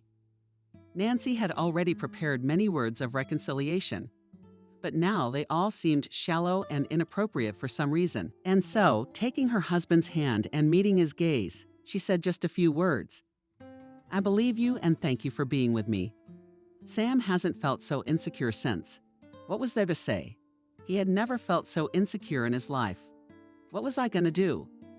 I had to go on stage. This was what all the contestants were supposed to do, where they briefly talked about the institutions they represented and the visas they had chosen for the competition. Keezer's can't be called an extra-class establishment, Sam said of his place of business after announcing that he had made an apple pie. We don't have any celebrities coming in, whose autograph you can hang on the wall, and we don't do branded dishes. Our menus are designed to season in advance. We do not have banquet halls, and to us, I admit, do not go on romantic dates or celebrate birthdays and other holidays. But we do appreciate each and every one of our customers. They are so different. There are a lot of regulars. For example, we have a factory worker who comes to us. He's a father of 3 kids. He always takes 2 meat dishes from us. Can you imagine? But he never takes sweets. He says he can't eat a bite. If one eats it all, he won't share it with the kids. Such an amazing person. And Grandma Zina also comes to visit us. She's very old with a stick, but she shows up at our house regularly. How does she get her pension? She always asks the waitress to calculate in advance how much it will cost to eat. She speaks very cordial. She reminds us how in my youth as a girl I used to visit the canteen at the factory. And we always give her a cup of tea as a gift from the institution and a spoon or a sweet bun to it. We say it's for all regular customers, so she believes us. That's the kind of place we have. In general, I realize with my mind that I don't feel quite at ease here. Sam waved his hands, paused, and sympathetic laughter rang through the hall, but mostly without malice or snide remarks. And actually, I wouldn't risk participating. Yeah, well, my bosses sent me, so I'll give it a shot. And from here on out, let it be what it will be. And he left the stage. The exciting and most important moment came. Now the desserts were brought out one by one. Some, like Sam's apple pie, could be cut into slices, and others, if they were portioned, were made in several pieces at once. And now the desserts were on the tables. The audience froze. And the judges were concentrating on savoring the best delicacies from the city's top establishments. Hi, Sam said. He, noticing Kate in the hall, approached her. Hi, said the girl and introduced him to her mom. Are you nervous? Asked Kate. No, Sam sighed. The main thing is not to win, but to participate. I'll gain experience and all that. And it's great. I'll brag about participating in such a contest. Why are you talking like you're not going to win? Pearl's got his hands up his sides. Kate, you can do it. If what you wish for could come true, Sam grinned. But thanks for the moral support. Finally, the objects of evaluation by the elite jury were eaten, and the secret voting began, after which the host took the stage. Today here were presented luxurious dishes, colorful and extraordinary, each of which, I'm not afraid to say it, could decorate the menu of any restaurant. But we, unfortunately, must choose only one, the best. And you know, when we just started voting, no one doubted, grinned the host. Who will win?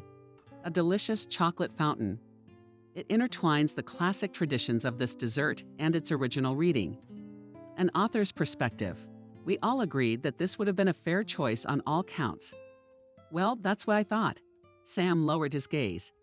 Yeah, I'm not upset, he said to the wall, already ready to comfort him in every way possible. It's okay. That tough cook should win. But the next moment, when the presenter continued talking, Sam suddenly looked up at the stage in amazement. And the thing was that the host said that yes, the experienced jury members appreciated all the desserts, but there was one among them that impressed them especially, and it was a simple apple charlotte. I think many of us are familiar with this simple pie, which was prepared by our mothers, grandmothers, and aunts, said the host with a smile. It seems that every piece of it warmly resonates in the heart, and so we decided.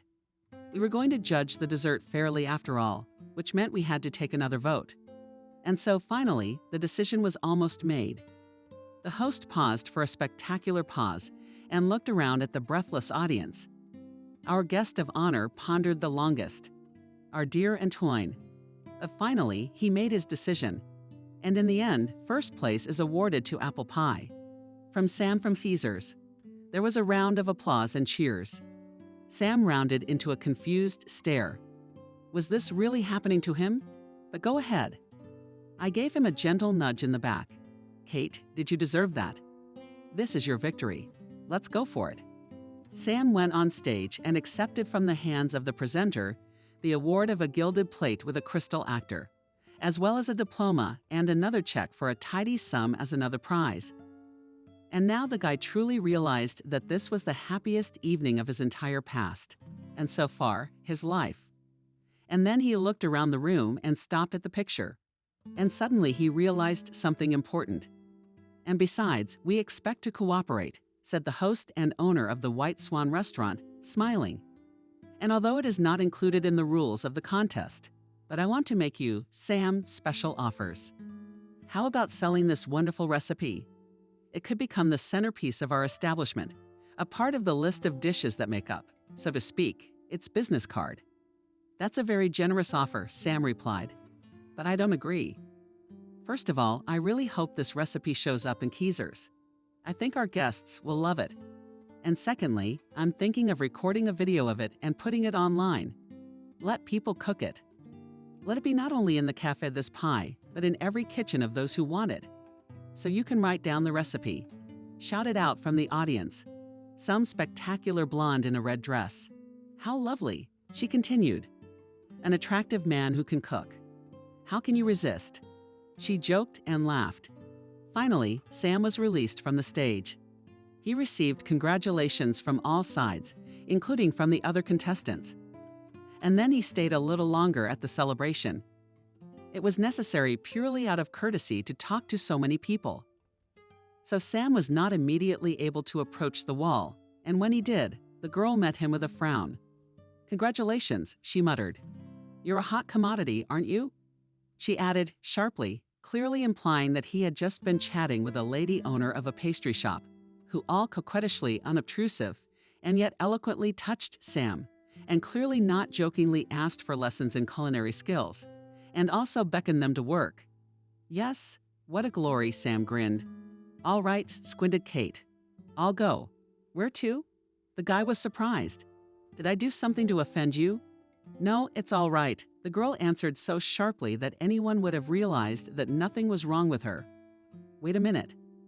Sam still wanted to say something important, but Kate ran away to the depths of the hall, and then, finding her mom there, told her that she wanted to go home because she had a headache. The next few days passed for Sam in a pleasant fog. He was still reliving the aftertaste of his victory, but there was something else that kept him busy, and he decided he had to act. "Hi," Kate said to him as she opened the door. It didn't surprise her that he knew her address. "I invited him to visit once, but Sam declined. What's up? Did something happen at work?" "No," he answered and handed her a bouquet of pink rose lollipops. "These are for you." "Cute," Kate said, and she looked like she'd been given a mop instead of flowers. "Not for nothing. I hate flowers." "Liar," Sam grinned. "Roses are your favorite. You said so yourself. All right, come on in." The girl stepped aside, letting him through. "Since you're here, we need to talk." "Yeah, we've talked 100 times. Kate's going to get some water in a vase." "What do you want?" "You know what I mean?" No. Look, if I don't want to, I love you. How did she not drop the vase too? Her hands were weak as soon as she heard the cherished words, but instead she put the vase neatly on the table. Then she put the bouquet in it, and only then did she step toward the guy. She stood up and raised her head, meeting his gaze. Say it again. I said I love you for real. How else could you say it? For a few minutes, they just stared at each other. Then Kate laughed happily and threw herself around his neck. I also want you to marry me, Sam added. You're quick. She smiled and kissed him for the first time herself. They would have said 1,000 more important words to each other. But at that moment, the doorbell rang. Kate, opening the door and seeing her mom, hurried to share her joy. Mom, I'm getting married. Oh, that's all I could do. To begin with, Nancy said, walking into the house. Standing behind her were Kate's grandparents. And here was someone else she hadn't expected to be here at all. Antoine, Grandpa said sweetly. Just like that, out of the house for a little while. I don't know what's going on here. Who are you marrying? That's him. Kate grabbed her hand, looked out of the room, indignant. Sam, I told you about him. I'm very happy for you, daughter, Nancy said. That's just wonderful. Mom asked Kate, what's wrong? Are you different? Let me get this straight. Mademoiselle. Antoine stepped forward, and in the next few minutes it became clear that love at first sight had broken out between him and Nancy, and with such force that Antoine, having lived as a bachelor for the last almost 20 years, he suddenly decided not only to have an affair, but to marry Nancy. He gave her a diamond ring, and also to be serious and solid. Has already managed to get acquainted with her parents, and they approved such a candidate for a future son-in-law. Besides, Antoine decided that if he found a bride here, he would settle down in this town too. And here, as planned, we'll open a restaurant. That's great news for one day. That's right. Maybe my future son-in-law will even work in our family restaurant one day. What do you think? Sam was a little confused. He replied that he would think about it later. But for now, he was just happy. And he still had a lot to talk about with the cute picture.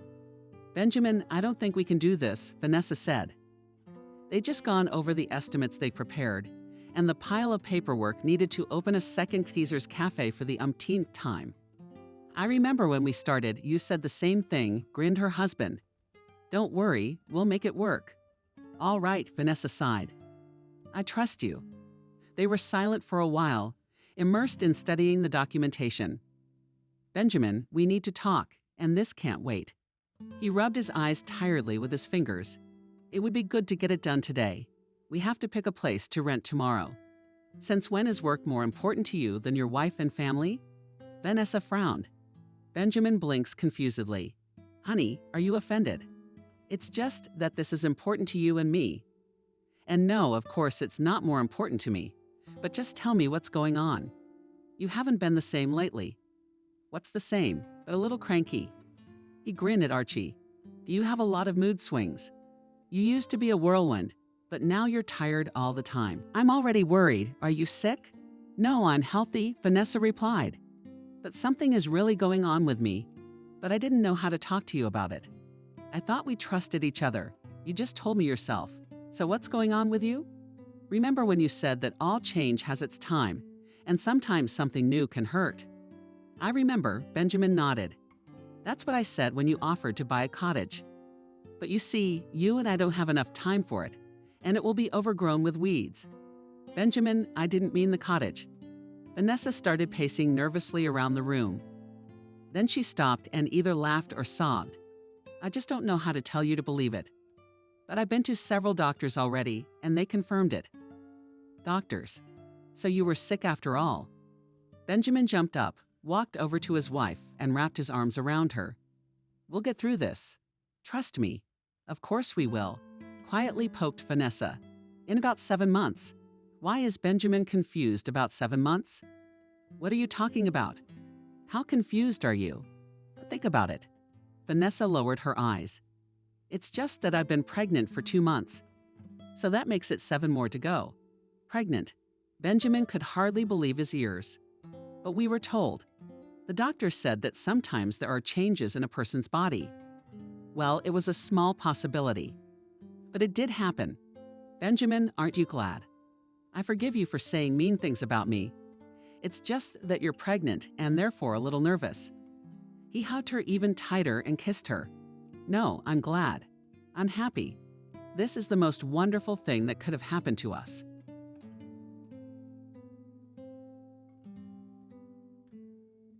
Subscribe and click the bell.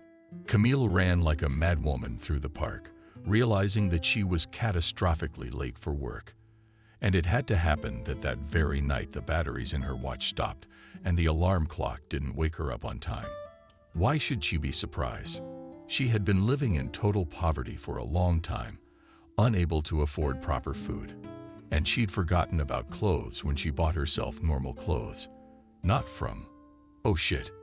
And the weather, as luck would have it, it was raining. God forbid my feet get wet and my leather shoes fall apart. And as it happens, she couldn't sleep last night. What can I say? She hasn't eaten properly in a long time. And last night finished with a glass of kefir and the last couple of bagels for the evening for what you say her waist is thin. Camille tried to cheer herself up, but it just didn't seem to work. And what good could it do? If you're on potatoes, cabbage, lettuce. But thank God, at work in a boarding house for the elderly, she could eat more or less normal food. What normal food? What do they feed our old people? Water. A couple of cereals or vermicelli or a handful. Thanks for that. I did have a snack. Camille went to bed with a meager supper last night, but sleep wouldn't come on an almost empty stomach. At work she had a breakfast of porridge, but she missed lunch because of an old lady. And the coworkers were friends. They took everything to the pigsty and left her nothing. Come on, they could have at least left a bowl of soup. Camille slammed the dining room door in indignation, glaring angrily at her coworkers. Camille, I'm sorry, the handout told her. I thought you'd eaten, but I didn't see you here, did you? But the girl didn't want to hear anything. What's the point? She was still hungry. True, the handout gave her a small bag. There's some kefir, some cookies. At least it's more of a relief from hunger. And still no paycheck. And the money hasn't been paid yet. As it happens, everyone probably got their paychecks. But I got nothing, as usual. What money is there? Cat's tears. At least I'm thankful I have a subsidy. Camille was orphaned at 14 when her mother and father died in a factory. What can I say? In their country, few people cared about worker safety. It was a similar situation here. It happened everywhere, especially if the boss grew up in the USSR. And there, the term labor safety for them is just an inscription in the report. My mother and father worked on a collective farm for grain storage, and one day they were just swamped. 10 tons of wheat crushed by the grain. Not just her parents. There were more victims, but only one Camille, out of all those living in the labor village, remained around orphan. No, she was taken in by a distant relative, one of her father's cousins. But what kind of life was that? Survival. The woman didn't want to clothe and feed her, saying that you were better than others. No, she had some leftover clothes from the table after her in-laws. But was there any money in the house? What was the apartment in the center of the city, which the woman rented out and the proceeds simply put in her pocket? But Camille held on as best she could. She realized that just a little bit more, and it will be possible to get a passport. And they're all ready. And sell the apartment. I'll give you a room here. The woman insisted more and more. Don't sell it. What will I do? And where will I go when I get my passport? You'll throw me out on the street under the fence first. But she simply didn't say it out loud, and only shook her head stubbornly. For this, the old woman repeatedly beat her with a stick or a wet towel. I don't know what to say. It was not uncommon to hit a teenager with a poker. Nothing. Let me just get out of here. Wiping her tears, the girl said to herself under her breath. I wish with every fiber of my being that you'd grow up and move to the city. What can I say? Big city means big opportunities. She was wrong. To have all those opportunities, you had to have at least good friends in the right circles. Camille didn't have any. And where would they come from if you grew up in a labor camp on handouts from your aunt, and your parents could not give a proper education? When the girl stammered about going to university, she thought that the world had come to an end. Old Emily yelled so much that almost half of the village went to the street. Ever since then, Camille has realized one thing. She could only count on herself, no one else. But this did not kill her desire to help others.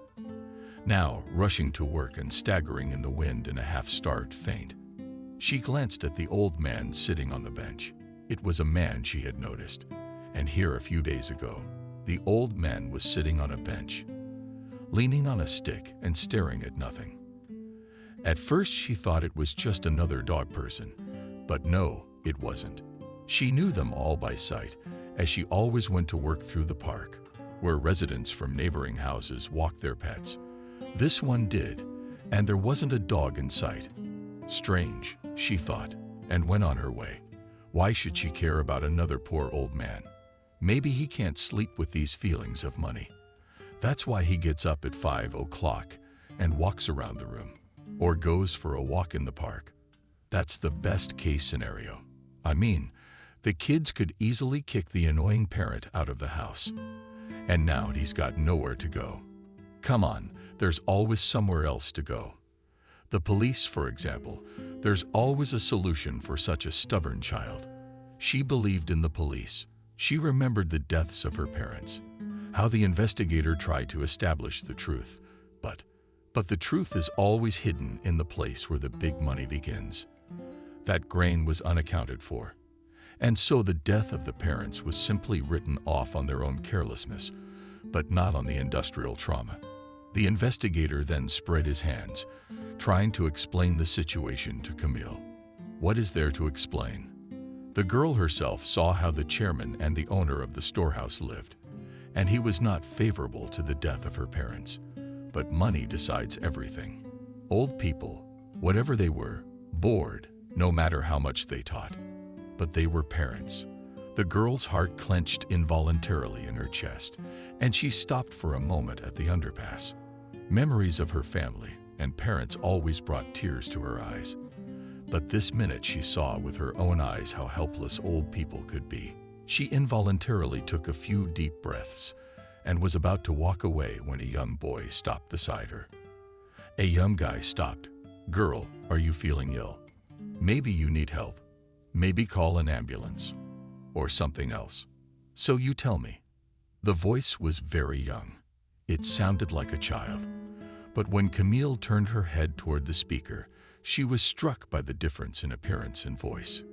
He was a handsome young man, the kind of man they say has a slim shoulders. He stood and looked at her intently. Yes, such not often fit her expensive coat jeans, probably some foreign firm. Black lacquered shoes that shone like something. "Did you come by car?" "What a weather." Not a drop of dirt on his soft shoes. "No, I'm fine. Thanks. I'm not fine. You're all beat up, and your breathlessness is not good. That, take my word for it. My grandfather used to have these attacks. It's people like you who kick old people out of their warm homes, often starve them or make them go begging. Like there's Sophia begging in the street, or like that old man on the bench this morning for whom knows what kind of need he's sitting on," she thought. "Yes, I know. But never mind. You're not going to care about me with those shoes."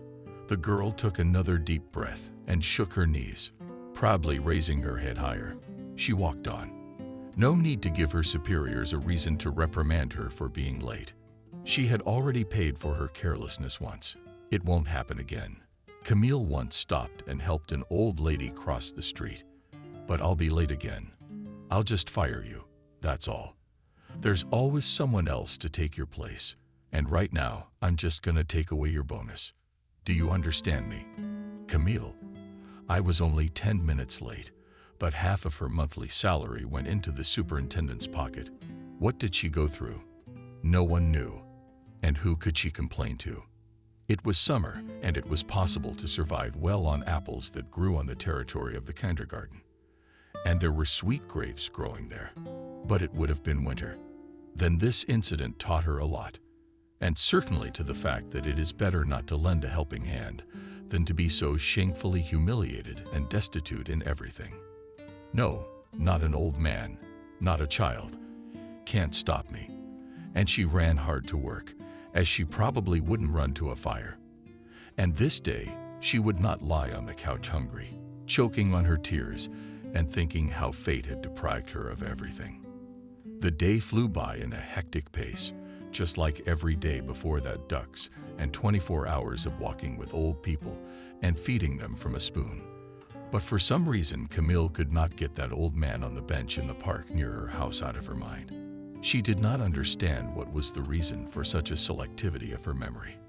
An ordinary old man, of whom there are many in the country, who often sit like that in the park or in palaces and think about their own things. No, there was something about him that attracted attention. Not a sadness, not an event in his eyes, a thought of the eternal, or maybe regret for the mundane. Okay, if anything, I'll leave the house early next time and ask him how he's doing. Maybe he does need help, 'cause I've become so callous and cruel. Like our superintendent has become a snake, a particularly poisonous snake. Camille smiled and helped a nice old lady outside. She had been friends with Evelyn for a long time. But friendship how? Camille looked after her, helped her shower, change her clothes, go for walks, and the old French teacher gave her life and language lessons. Camille, you're a little sad today. Did something happen in your life? Yes? How can I put it? Evelyn, it's nothing. But you know, I noticed an old man in the park near my house on a bench, but he wasn't homeless. He's dressed clean. Inexpensive, but neat. But you know, he sits, puts his head on a shelf and stares at nothing. What's so remarkable about that? We old people can often sit like that and stare at nothing. And there's nothing we can do about it. No, I understand that. I mean, you know, the look in his eyes. I honestly can't describe it. I thought I'd go over and ask him what happened to him. Maybe I could help. It would be the right thing to do. Maybe his kids kicked him out of the house and the old man's in the streets. Or maybe he can't remember where he lives or he lost his wife. Is that how I lost my husband? It seems like you realize with your head that he's gone. But sometimes I feel so sad that I can't. Evelyn, how about breakfast today? Camille changed the subject so as not to upset the kind old lady. Evelyn hadn't been with them long. Only 6 months ago. All because of her wayward son. He owed the bank money and couldn't pay it back in time. So the bank took the apartment. And the sweet old lady went into a nursing home. What happened to Evelyn's son? You never said. But Camille realized that the money he had received must not have done him any good, since his mother was silent about his fate. You know, Camille, it was relatively tasty. Why should I complain? I realize it's not home-cooked food, and I'm not healthy enough to cook it myself. And there's nothing to cook with. You know that when the bank took my apartment, I even rode around in basements and attics, eating whatever I could get my hands on. I even stood in the street with my hand out, begging for alms in French. Imagine that picture. It's a lot to see and hear in this life, especially when you talk to old people like that every day. Every one of them came here through no fault of their own. Some of them just drank their way out of the apartment, like their new tenant, an associate professor. Others have fallen into the clutches of crooks, like Evelyn's roommate, Nancy. Not such an old woman. What can I say? Everyone's brought here by chance, not by choice. Not Evelyn. I'm sorry. How's your son? Camille. You know, I don't know where he is or what's wrong with him. And to tell you the truth, I don't want to know. And you don't have to ask me. I'm sorry, Evelyn. I just must have done something stupid. It's all right, my girl. It's all right. It's true. You're not the only one who asks me that question. So I just got used to it. From that moment on, Camille never asked her charges personal questions. The shift passed quietly, and the girl was glad that at least this shift passed without adventures. She was walking home through the park, and she went through the park on purpose, through the bench where she had noticed that strange old man. But what she saw shocked her. No, he was sitting on the bench as before, but this minute tears were dripping from his eyes, bitter senile tears that quietly rolled down his wrinkles and cheeks and dripped onto his typist and hands. Camille could not stand it, and taking an old knapsack off his shoulder approached him. "Good morning. Is something wrong? I can help you." The old man turned his head at the young voice and looked at the girl with unseeing eyes. Camille quietly oohed and nodded and covered her mouth with her hand, so as not to further frighten either the people around or the old man himself. The man's eyes were covered like a shroud. Blindness could be total. Camille thought, and sat down on the bench next to him. She did not know how to behave. After all, the old man was nobody to her. And for whatever reason he was crying. Maybe it was just a rush of feelings, or maybe there's another reason, and he doesn't want to share it with her. "Excuse me, dear girl, I can hear that you're young. You don't have to pay attention to an old man. My eyes are not so blind. I can see your outline, but they're not sharp enough for me to see your pretty face. And I'm sure it is." And Camille smiled involuntarily. She was so pleased to hear those words.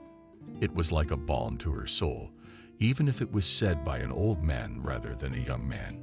She looked at him attentively, and without thinking, she took his hand and stroked it, not thinking how people passing by would look at it. "I can help you with something. You know, I work in a home for the elderly. I can help you if you need it." "Thank you, sweet girl. What's your name?" "Camille. Like Camille in Lewis Carroll's Wonderland. Mine's Stephen. Just Stephen, if you like, so no offense." "Lovely creature. But your parents certainly had a certain sense of humor. At least they loved the tale. I don't think my parents even read it just in the years I was born. Fashionable was the given name. And I read the book, and really liked the heroine. I don't want to go into the world of the Cheshire Cat and the Wild Hatter." A smile flashed across the old man's face, and it did not escape the eyes of Camille, who was always sensitive to the moods of old men. "His change of mood is one thing that makes me glad that I have distracted you from sad thoughts, and here you are smiling again. You know, I've noticed you for a long time. I often walk to work through the park, and I've always had no time to come over and ask you how you're doing. And then I see you crying. So am I." And you felt sorry for the old man. The girl shook her lips and realized she'd said something stupid. She shouldn't have said that, but just thought for a minute how her words would be perceived by other people, especially those to whom they were addressed. "I apologize if my words offended you." Life had taught Camille to never look at how a person was dressed, and everything in her life had been changed by one incident, probably 3 years ago, when she'd just gotten a job at a nursing home. An old man had come in. How did he get in? He was brought in by ambulance from the local hospital. He was dressed in a hospital suit pajamas. He didn't have much on him. One bag of personal endeavors, all unshaven and overgrown. Camille was just starting to work then, and on many things, or rather, on many of the inhabitants of the boarding house. She looked with a certain only and squeamishness, but the nurse Sophia had opened her eyes to many things. "Don't look so squeamish, girl. Even an ordinary homeless man can hide under the guise of a general. They bring in this old man, and he's not an old man at all, but a millionaire. What's he doing here?" It goes on. "You're not Belly or the Canaries, but Camille. You were a fool, and you'll always be a fool. How did I get my apartment from the general? No less. Indeed, the very story that happened to Smith was like a kind of Cinderella fairy tale. But the fairy tale heroine was a simple nurse. They just brought in a man suffering from memory loss, and he seems like a nice guy. He's got his papers on him, and he's not dressed like a bum, and it looks like you're holin'. But he doesn't remember anything. Where is he from, and who is he? Why is he here? Turns out he was just drunk.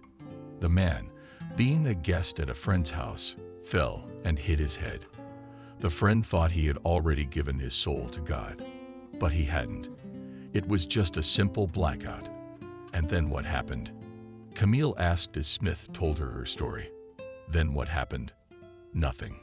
A friend drove him to another town and dumped him. He woke up and didn't remember a thing. But the brave policeman sent him back to us, and he was already old.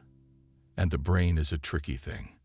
His memory came back to him, and it turned out that he was not just an old man, but a police general. Oh, come on. Wasn't anyone looking for him? He probably has a wife and kids, and no one filed a report. But it's not that there was no one. He still has a wife and kids, but apparently no one thought to look for him in another area. And here he is. And when I remembered everything, you gave me an apartment. For thinking about him and spoon-feeding him, I gave him shots and compressors. When he had a headache, poor guy. That's it. So don't look at people with a glance. Now she pressed her lips together and apologized to the old man again. Oh, don't be in pain, young lady. I realize that a crying old man is like a crying baby. You want to hug him, stroke his head, like you're putting my hand on him involuntarily. You want to comfort him. It's right, it's human. I'll even say more God's orthodoxy. The historian looked carefully at the girl. He felt the warmth of her hands, saw the outlines of her face, but could not see her features. His eyesight was no longer good, but inwardly he realized that Camille was pure of heart, although life had used her mercilessly. But the old man himself could not say the same about himself and his life. I guess the time has come when one draws the line and says this was in my life, and this I missed through my own fault. Then can I buy you ice cream? You know, it's been so long since I've sat in a park and had ice cream. Camille didn't know how she said that, but she really did have a craving for ice cream. Just sitting on a bench, eating a sweet treat, talking to a stranger about nothing. Do you really want that? My young ladies, the old man's face brightened up, and an inner light began to shine through the shroud of blindness in his eyes. Well, I'll be honest, it's not a hot summer outside, but I think you and I both deserve this sweet treat. You do? Yeah, I can't believe, Camille. I'm craving chocolate ice cream on a stick. There was a note of happiness and joy in the old man's voice, and Camille promptly jumped up and ran to the ice cream parlor, which stood not far from the park entrance. She opened her wallet and pulled out the last bill from there. Yeah, careless. Yes, Camille. Spending the last of your money on ice cream. Fuck that. This is the last time we live, and I don't have much joy in my life. Maybe it really is that old guy. She handed a bill to the clerk and said 2 ice creams. Please, 1 white, 1 chocolate. Here you go. Have a good appetite. Camille took the 2 ice creams and returned to the bench. She held out the chocolate ice cream to the old man, placing it carefully in his hand. Thank you, my dear. How much do I owe you? Nothing. You keep me company, and I give you ice cream. Then let me make you an offer in return. Next time you're free, we'll meet here in the park, and I'll buy you a scoop of ice cream and coffee. Trust me, it's quite tasty. I know, I tried it once. It's really good. Okay, I'll take it.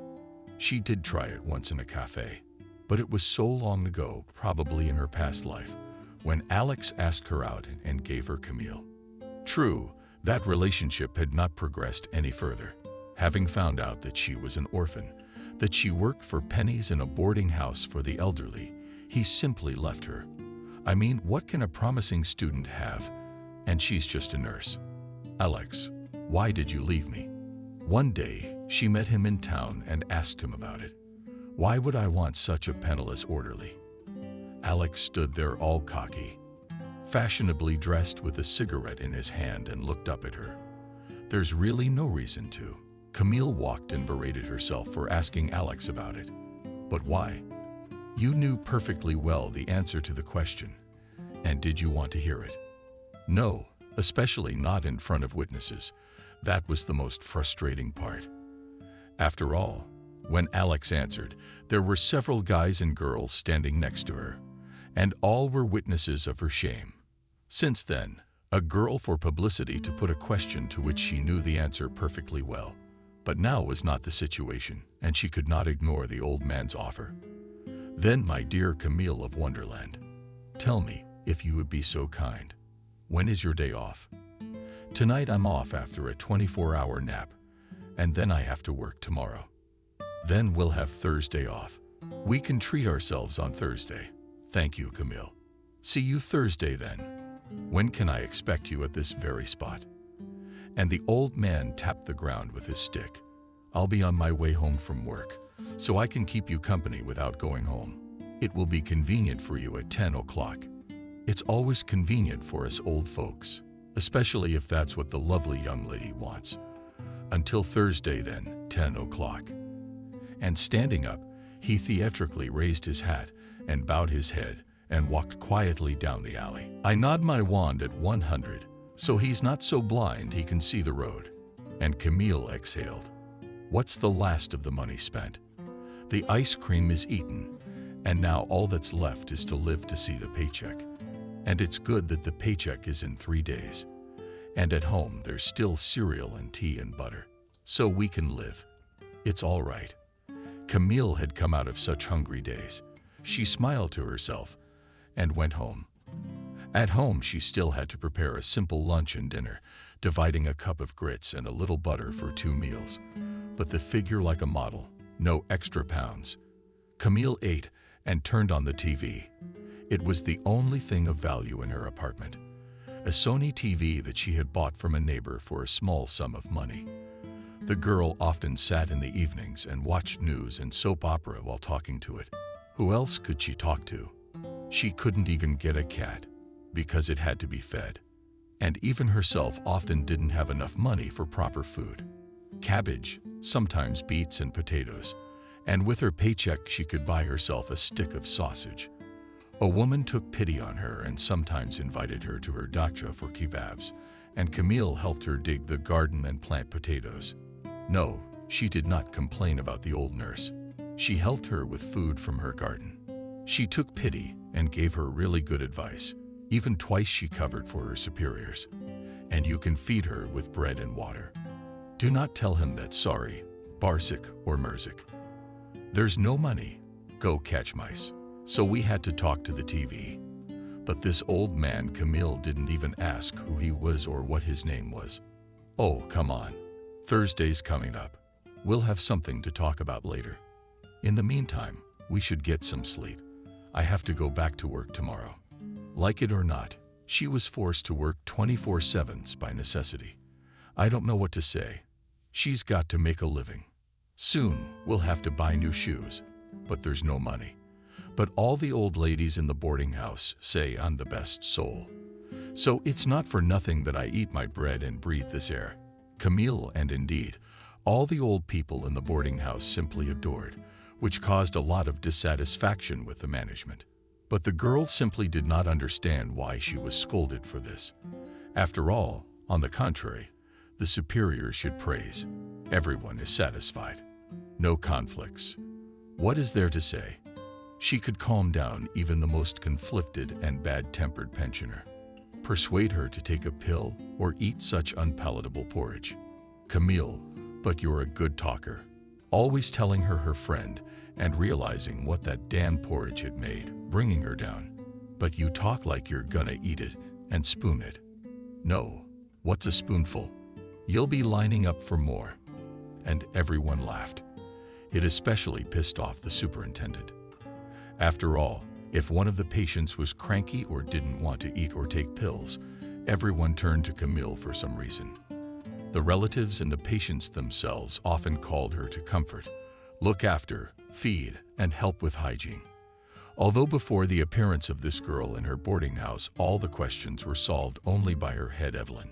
Yeah, she knew what they called her behind her back, a particularly venomous snake. But she didn't give a damn about that, no matter what. One day a general came into their institution, and it was the one who suffered from memory loss, and whom Sophia, an orderly, had once looked after. So thought the wench. She didn't just walk him out with Camille.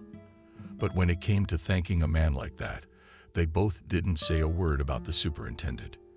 In the past, Smith would have run to her for advice. And Camille, she's a without Sophia. It's all right. She's still got them dancing. But the opportunity presented itself to the headmistress immediately. On Wednesday, she summoned Camille from duty to her office and ordered her to inform her that she was staying on for the second day. You see, Nancy, who's changing you. Well, she needs to go to the pension fund right away. There's no one to replace her but you, so Camille will have to work. Camille sighed heavily and realized that she wouldn't be able to have a good rest, but to refuse would mean to fall into the disfavor of the headmistress even more. But the plus side was that she received money for each duty, so she could buy herself a new vegetable. She nodded and lowered her arms. And it's okay. You'll work. You'll get a decent paycheck later, and I'll give you a bonus. Thanks, Evelyn. You're welcome. Go to work. Then you can sleep at night. By the way, 200 hours. If you say anything, I'll let you, but only from 12 o'clock to 2 o'clock, and no more. Camille nodded and left the office, went to the locker room, and sat down on a bench near her locker. She rested her head on the cold iron to cool her thoughts and closed her eyes. I wonder how her old man is doing. Who was he? Wouldn't he take offense at her? At least there's something I can do. Work is work. He's probably got a pension by now. Yes? And if he's sitting there all the time, I'm sure we'll see him again. But Stephen, that was the name of the old man from the park bench, did have a pension, and a lot of it. He'd worked all his life in the organs, and he'd made general. And then he was invited to the department in his native institute of the Ministry of Internal Affairs, which he also graduated from, graduating 6th young lieutenant. But recently his family has not been doing well, and he himself did not understand why. The children seem to be settled. They live, however, abroad, often come for holidays, but all the same, he kept his wife long ago. About 10 years ago, she caught pneumonia, and 3 days later, the doctors stated death. They said it was a new flu virus, a stamp against which there is no effective treatment. From that moment, Stephen's own disease began to progress. On the background of nervous disorder, he rapidly began to lose his sight, but let him go blind, but not to see the world. And what am I going to do without Sophia? My children and grandchildren are abroad. They call me, but who needs a blind old man? No one. So he lived alone like a finger. Lately, however, a former pupil of his, Christopher, started visiting him. A good and savvy investigator, up and coming and very promising. Christopher came to his teacher purely by chance for advice, and when he saw his condition, he realized that the old man alone cannot survive. And from that moment, he almost every day, well, at least for 5 minutes, but will run away. He'd ask how he was doing. He'd drop off groceries, buy medicine. Christopher, why are you wasting your money? Young researchers, I know they don't get much, and you're young. You should be spending it on girls for your family, and you spend it on me. And I'll take offense. If you don't take my money, it's over there on the dresser. Take it. It won't offend an old man. And Christopher would take, but would take so 10 or 20 R, but no more than that. Rather to really not offend the old man. But the experience that the retired general was giving him was worthless, and Christopher understood that. So he went and helped, learned and learned, and it paid off. The young investigator was considered the best. They put him on the most difficult and responsible cases, and that was worth a lot. How are you doing, Christopher? The general asked him, looking into his eyes like his own child. There is one thing I cannot give me. And Christopher opened his briefcase folder and took out the next case. Read its materials, Stephen, and both of them analyzed it to the smallest detail. And the investigator rejoiced like a child. After all, the old and experienced general pointed out to him such points of detail, which he himself would not have paid attention to or would not have thought of these or those conclusions. But Christopher, you taking a case out of the office, I don't approve of that in any way. As an old professional investigator, you know, it's one thing for me not to tell anyone and another thing. If someone in your department sees it, then you're in trouble too. Yes, I understand, Stephen Williams. But you see, it's one thing for me to give you my word for it. It's another thing to read a witness's statement from a sheet of paper that he held in his hand, signed, and everything. I agree, but be careful. You know that very well. And Christopher was nodding his head. But one day what the old general had so much feared happened. The case was lost. And what was most interesting, Christopher could not understand where he had lost the materials of the new investigation. Either someone had dragged them out of his office or had really taken them to Stephen Williams and simply didn't realize he'd left them behind. This is the second time I've broken into the office and the apartment, and I can't find a damn thing. Maybe he did leave it with the general, but strangely, I never showed him the file. Maybe. And Christopher pounded his fist on the desk with anger. The young investigator's carelessness had played havoc with his office door. Loudly spoken words into the void. Attentive ears in the corridor, his words were heard by the right ears, and a snide smile played on the man's face. There you are, young man, he thought. No need to nurse a thief. You've lost your case. Do me a favor and answer for it, to the full extent of the law. Yeah, well, every man has his detractors. But Christopher had more and more in the department every day. To say what to say, his youth and success, beauty and rapid growth in the career ladder did not give rest. A lot of people intended to mess with him. But who would go against the favorite of the bosses? And the bosses showered Christopher with many favors. Need an apartment? No problem. First in line. Need a car? No problem. Let's get you a used Jeep.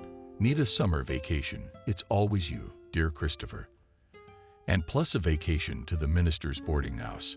But Christopher himself wouldn't listen to anyone when they told him it couldn't be like that. You're flying too high. Watch it, boy, you'll fall. Though the investigator himself did not listen to anyone. Intuition and the general's advice won't let me fall. Though Stephen himself saw all this and wanted to tell Christopher to be more careful, but his success, the old man himself believed in his integrity and luck. But in a moment the luck turned away. One day Stephen Williams was called home by telephone, and an unfamiliar voice said quietly to the radio operator, mocking every word, "Well, General." Yes, jumped from this favorite Christopher. They detained him on suspicion of tampering with the case. You know how to raise a replacement, don't you, General? Maybe that's how you earned your general's stripes, too. Who's talking? It's not a joke. Call the 3rd Department yourself. Find out for your favorite. And the speaker hung up. And the short beeps sounded in the old investigator's ears for a long time. Stephen stood by the phone and could not believe what he had heard. If it had happened to someone else, he simply would not believe it. But Christopher really did often carry cases with him. Could he have lost them or something? Lost, but there's no way he's a forger. No, we should call. He fumbled for the phone number of his home department and asked the desk clerk to put him through to Deputy Sam. Sam, hi. It's Stephen. Oh, hi, Stephen. How you doing? I'm fine. Why don't you tell me what's going on with Christopher? You don't know. He got arrested. Not for nothing, but for losing a case. But you know, somebody's got a grudge against him. And the lost case was turned into a forgery case. And that's a lot of time. Yeah, I realize that. But it's true that they can't find the case. Well, it was already done, and all the evidence had been collected. A guilty verdict has been written. Just give it to the court and hold it. Get your captain's stars. But no, you show up for work in the morning, and there's a search of the office. Where's the case file? He's not here. And it's a tough case. You know who? Where from? Christopher and I have been talking. Probably about 6 months ago. Stephen lied to avoid hurting his student even more. Who knows who's listening to them? And how could it be used later on in the future? Yes, thought the old man, what a turn of events. And the case of the deputy prosecutor himself was taken on a bribe. And there's a lot of other stuff on top of that. I don't know. Either he lost it willfully or recklessly, but it came from the top. A command to reclassify the loss of investigation materials as deliberate concealment of traces of a crime, and with selfish motives. And this is already, my friend, my dear friend, you understand, threatens a lot of problems. Where is he now? Yes, in the detention center for now. Then it's up to the courts. Okay, thanks. Keep me in the loop if you need anything. Call me anytime. And the general hung up the phone. He suddenly felt sick, and he could hardly stand on his feet, instantly sat down on a chair near the phone. No, he should go outside, get some fresh air. To think. He quickly threw on his jacket and put on his old but still sturdy and warm overshoes and went outside. Stephen Williams liked to think and walk. But even now his head was not working well. Think, old fool, think. How can Christopher be helped now? He didn't know. That Christopher had not falsified the case, of that he was sure.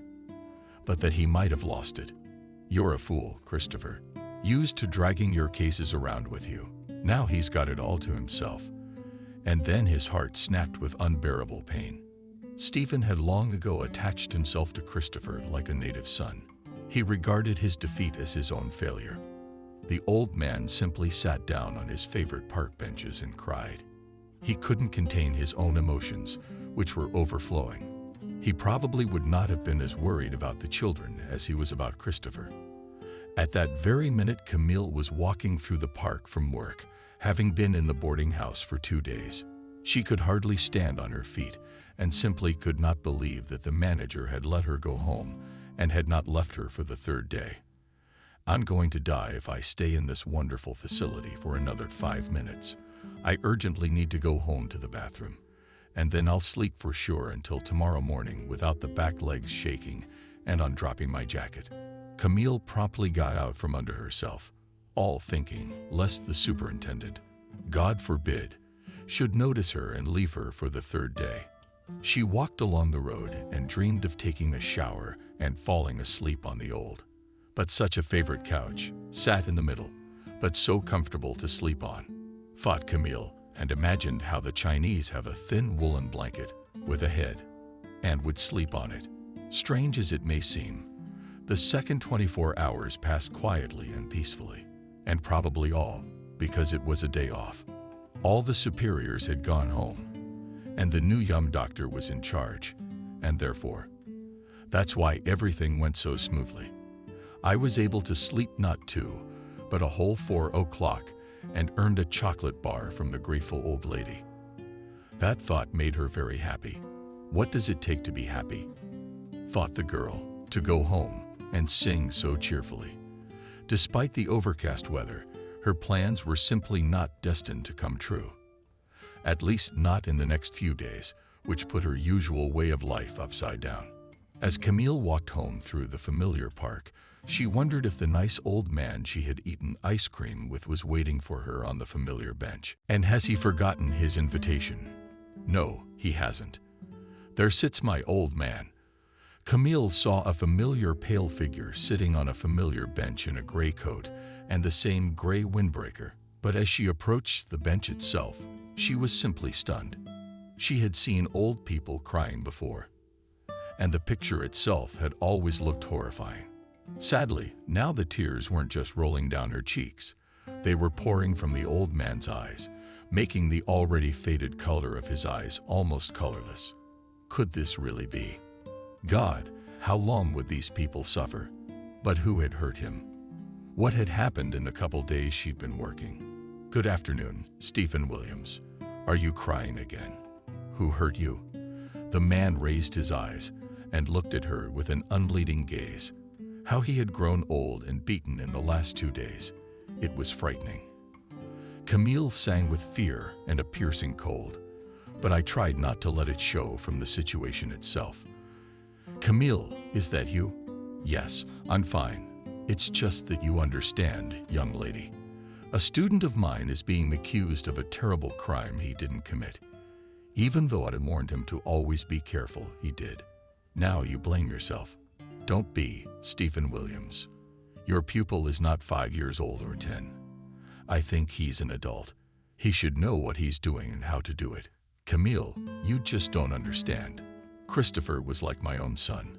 Where are your children? The girl knew very well how to talk to old people. And now she's just trying to change the subject. Yes, that my children, they have been living in America since 20 years. Their children were born there. That is, my grandchildren and great-grandchildren. I'm almost 70 years old. My dear Camille, how do I look? But you know, you look about 60, 62 years old. Why don't you want to move in with them? You know America. It's the land of opportunity. Come on, what's the land of opportunity? The decaying West has always been a bunch. There was a note of steel in the old man's voice. Oh, come on, Camille thought. We should just shut this whole thing down for good, or the old man will have a fit. And then they'll say I drove him crazy talking about America. But she really wanted to go to this country of unlimited opportunity and success. And here he is. Camille, I apologize if I answered you rudely. I'm just an old Soviet man, and socialism is closer to me than capitalism. And my children and grandchildren have been asking me to go there for a long time.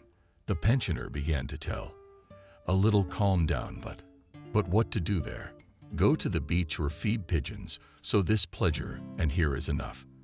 There's nothing to do. And Christopher, well, that's my apprentice. He thought about it for a minute, and the old warrior's logic and intuition were making themselves felt. Stephen really wanted to talk. So he spoke, and the girl listened attentively. She realized that here and now a lucky lottery ticket might fall into her hands, and then the way to America would open up. So my Christopher, he's a talented investigator, works for the police. There's a police station not far from here, and he comes to me for advice on this or that case. He always had one downside. Christopher often took criminal cases from his office and brought them to me. I hope you're not a silly girl and realize it's illegal to take a case out of an investigator's office. And he did.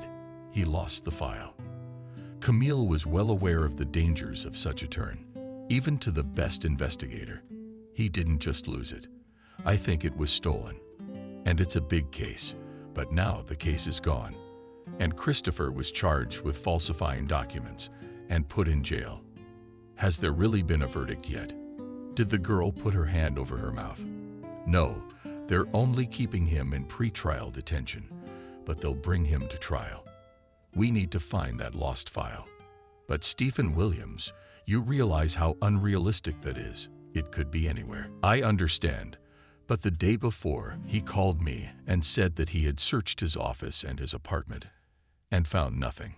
So he could only come to me with the file and leave it with me. God, what an old fool. I must go home at once. I'm sorry, dear Camille. The situation is such that our essay with you is temporarily postponed. I hope to see you again, but I'll certainly wait for you here at this very spot every morning at 10 o'clock. And raising his hat, the man walked towards the exit of the park. Camille's sleep and fatigue vanished, and she jumped up from the bench and ran after the old man. Stephen Williams, I'm sorry to intrude, but may I help you? I don't know how, but my legs are fast. My eyes can see very well. I can look under the couch or poke around in the corners. You'll have to excuse my insistence. Besides, tomorrow is my day off. I can afford to help you as much as I can. But why not? I'm pleased that you're willing to help out like this. So, I'll do it. I'll have to shut down the whole house, though. If there's nothing to do, at least you can help me clean up. I'll make sure you have lunch. I've got a neighbor who helps me clean, grocery shop, and cook. But I'll help you. She hasn't eaten anything since this morning, and her belly is treacherously disfigured. Stephen directly stopped at that sound. He may not have seen well, but the fact that his hearing remained excellent, there's no arguing about it. Baby, my dinner first, and then everything else. And a hungry soldier is a bad soldier. He walked with this girl to his house and thought how fate often brings people together. Here she had brought him and Christopher together. Now here was this girl, Camille, working in an old people's home. He smiled to himself for the first time in days and thought it was so you old fool wouldn't feel lonely. Should we let her in the house? Yes. People should always stand above the material world. All that bling. That's what he kept saying. Money, power, and pride will ruin you. So respect people if you can't love them. Don't be proud. Never give up. But he must have missed the point somewhere. And now he's walking home with this girl, with the clear intention of feeding her at the very least, helping Christopher and himself find the lost files. How he gets it back is another matter. Come in, Camille here. Put on my granddaughter's slippers. You can see your size. Wash the bathtub, towels, wash your hands. And if you want to take a shower, I'll make you something to eat. I haven't eaten since this morning. Yeah, thanks. Hands, I think. I used to shower at work. Believe me, we're very clean. And don't look poorly dressed and your stomach's churning from hunger for nothing. And she shrugged. It's just the way things are. He poured her a full plate of delicious Navarre borscht and put it on the table, added sour cream and sliced bread. The second was broth, but also rice and cutlets. Yes, thanks to the neighbor on the cooked quite a lot will be for 3 days. Not with such an appetite as this skinny girl eats. It won't last long. Well, he enjoyed watching her eat, and for some reason Camille reminded him of Christopher, a young and hungry man just like her. Stephen smiled and motioned her a plate of bread. Camille ate and couldn't get enough of such delicious borscht, and with sour cream she hadn't eaten in a long time. Probably not since her parents had died. Only her mother could make such delicious borscht. She was the only one who added garlic to it. She noticed how warmly the old general was looking at her and stopped a little. It really wasn't nice to bang a spoon on a plate like that when you were hungry. Sorry, Stephen Williams. This borscht is just like my mom used to make, except she used to add garlic. But my neighbor, who cooks it the same way at first, added garlic at least from this spice. I got heartburn. So Kay Levi, but that's okay. It's really good. You eat it. But there's also cutlets and side dishes. Well, probably rice. Half an hour later, they were sitting in the kitchen, drinking fragrant tea, talking like old friends, or at least like teacher and student. Stephen Williams, what else can I do for you? Yes. Here, let's see Christopher's file under the sofa, under the chair, and under the table. Maybe it fell there, and I'll look under the top, though I doubt it's too big for it to be here. To just lay there like that without anyone seeing it. It's true Christopher's files were always weighty and voluminous. He carefully prepared documents, collected evidence, and in general prepared material on conscience, especially when the case was already going to trial. He wouldn't miss it. That's why Stephen went through the whole apartment for the umpteenth time and found nothing. And Camille had already looked in all the corners, even moved the sofa. But Stephen Williams, I'm sorry, but you've got more dust than cases, especially criminal ones. I'm going to get a floor cloth and a mop and at least mop your floor. Don't even think about arguing. And then we'll take another look together. But when the floor is dry, they spent the rest of the evening going over the apartment one more time. They even went so far as to rearrange the furniture, but they never found the case. And the old investigator was afraid of one case, simply stolen from Christopher's office. That makes this whole thing look like a setup.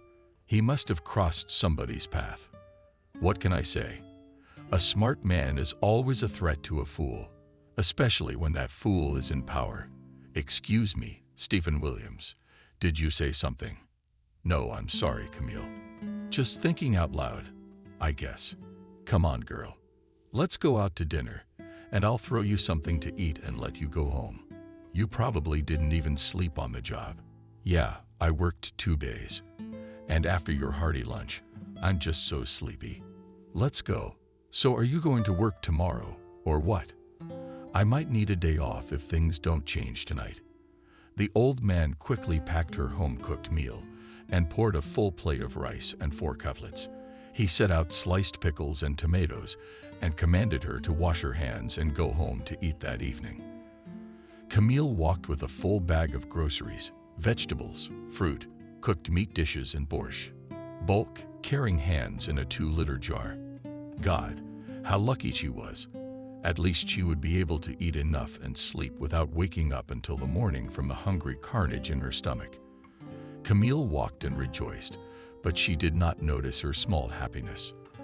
The attentive eye of the man who escorted her, or they would give the old general's house, and then had already led her herself up to her single room. It was he who had been involved in Christopher being put in the SI zoo on a trumped-up case, but he was the only one who knew the case, which had been brought against a respected man and which should not have gone to trial. Lost? No, Christopher had not lost it or destroyed it, nor had it been falsified. The case had simply been stolen. But who did it? No one knew. Neither the man who was closely watching the girl from the corner was not Christopher himself, nor many other participants of this confusing story. And the case was archly important. If it was not found in the house of the young investigator, his arrest would simply be canceled and he would be released. What wasn't supposed to happen? They didn't take the case to their teacher. The man often talked to himself. Now I asked the same question to my second, and I asked him the same question. He mentally went over this option and realized that it was most likely yes. And now this girl appeared in the house of the old investigator so inappropriately. Apparently, the old devil smelled something wrong and certainly invited her to his house to secretly give the papers. And she was a fool to fall for it. No, we should follow her. What if she's got the file? That could be a very real possibility. This Stephen isn't as stupid as he wants everyone to think. He's old school. He must have sensed he might get a visit. If he gave the girl the case, what kind of case would Thor take? That's exactly where the case is. But then his thoughts were interrupted by the horn of a car that jumped out of the corner, which rushed so fast that it fell with mud from the nearest puddle. Oh shit, you're the only thing missing here. Serta fell head over heels. The man began to examine himself, thinking how he in such a form will go to his superiors with a report. But the deed was done, and there was no way to refuse the report. All right, I'll go as it is. Let the high officials see how we work. Simple soldiers of fortune. They sit clean and showered on a leather chair and do not sip in the warmth and dryness of coffee. But when he looked up after a moment, he noticed that Camille had disappeared from his sight. But that's all I needed. Missing the damn girl. What's the matter? She's gone. It's okay. I know where you live. He rushed toward her house and practically caught up with her in the driveway. At that moment, Camille was standing at the doorway, talking to her neighbor, clutching her bag tightly on her shoulder. And there you are looking at it, clutching the bag tightly to you. Surely the case there is an old devil, but I am not a fool, which means that tomorrow we must take a brigade and urgently here. The man didn't even bother to stand under Camille's windows and watch her further. He was sure that it was about her bag and everything else could be done tomorrow. Yeah, tomorrow you and old Williams will go to jail, and Christopher will go to jail. And I'm back to being the best investigator in the department. You shouldn't have moved me out of my position. John. It was John, who'd been losing his long way with his teeth. Now he's just out of a job. But he didn't like being out of a job. And he found a trivial way to steal a serious case from Christopher and frame it for forgery. But the amazing thing is, the case itself didn't even have to be stolen. One day it simply disappeared, and no one knew where it was or who might have taken it. Everyone in the department looked at each other askew, but no one could point a finger at the thief. And now John simply turned around and went back to headquarters to report the results of his investigation to his superiors. Camille, having had enough to eat, fell asleep like a baby. Stephen, however, could not sleep. He lay in bed wondering what he should do. Next, shedding tears in the park on a bench was silly. It wouldn't get Christopher out of jail because he was turning from side to side and thinking who could have stolen the case and how it would now turn out for his student. But whatever the version of subsequent events, none of them would be the most promising for Christopher. He's still going to jail, and someone's gonna get another star. Shouldn't we wait for that someone to come out and then fight? That's probably the right thing to do. Knowing your enemy is better than fighting windmills. But it doesn't work for me. A day in jail, a year lost. So tomorrow I will take action, and Stephen closed his eyes. Surprisingly, he fell asleep quickly, though he had not wanted to sleep before. At night, he dreamed of his dead mother for the first time. She stood on the doorstep of their apartment and pointed to the closet. "Monty, I'm so happy to see you. But where are you pointing? What are you trying to tell me?" The man looked at the corner his mother was pointing at and was surprised. There stood an old wooden mop, and on it was his shirt, on which as unaccountably Pavlovsky were 4 stars of the captain. Wow! Did his mother, and in the other world, let him in the uniform on the floor rags? Yes, she's like that. Maybe. Mother never wanted her son to follow in his father's footsteps and join the militia. Stephen's dad was killed by gangsters when he was a year old. Since then, his mother tried her best to keep him away from the police. It came to the point that his mother even tore rags into his uniform and washed him with them. She checked the windows, tied in the vegetable garden, bushes, tomatoes. It came to absurdity, but now she did not want to laugh at her son's choice of his profession, but warned him about something. In his sleep, Stephen lifted a corner of the floor cloth, and a huge rat jumped out at him. At that second, the man woke up in a cold sweat. Well, there's your answer to the question. Christopher definitely did not lose the case and did not falsify his case stolen by the rat. Stephen smiled to himself. It was like a stone had been dropped in his soul. He wiped his sweaty forehead with his hand and stood up. There were still a lot of things to do. Make coffee, eat, call Camille, and ask how she was doing. Even though she wasn't, she's probably still asleep. Anyway, the most important thing is to find that rat that jumped on him in his sleep. And I'll bet you're the rat. You're the rear guard. Your own investigators would never do that. At least not a decent investigator. You're like a rat out from under a rag, and you're gonna bite. No, I didn't get killed in Syria or Iran. I didn't go crazy on opium. But here, and here I'm going to be driven crazy by my own rats. The general got up and put his feet in his slippers and went into the kitchen to put the kettle on. It was a set morning ritual that set the whole day. He didn't start his day without a cup of tea. Stephen stood on the balcony of his apartment, drinking tea and thinking how he should proceed. What to do? To begin with, go to talk to the chief. Good thing he will accept me and introduce me into the investigation group. And then we'll see. Stephen often liked to talk out loud to himself. No wonder who could hear him in the apartment. Only his flowers and his fish. But neither of them can say anything to anyone. Christopher inherited that habit from him, and it's played havoc with him. What if he's not allowed to be investigated?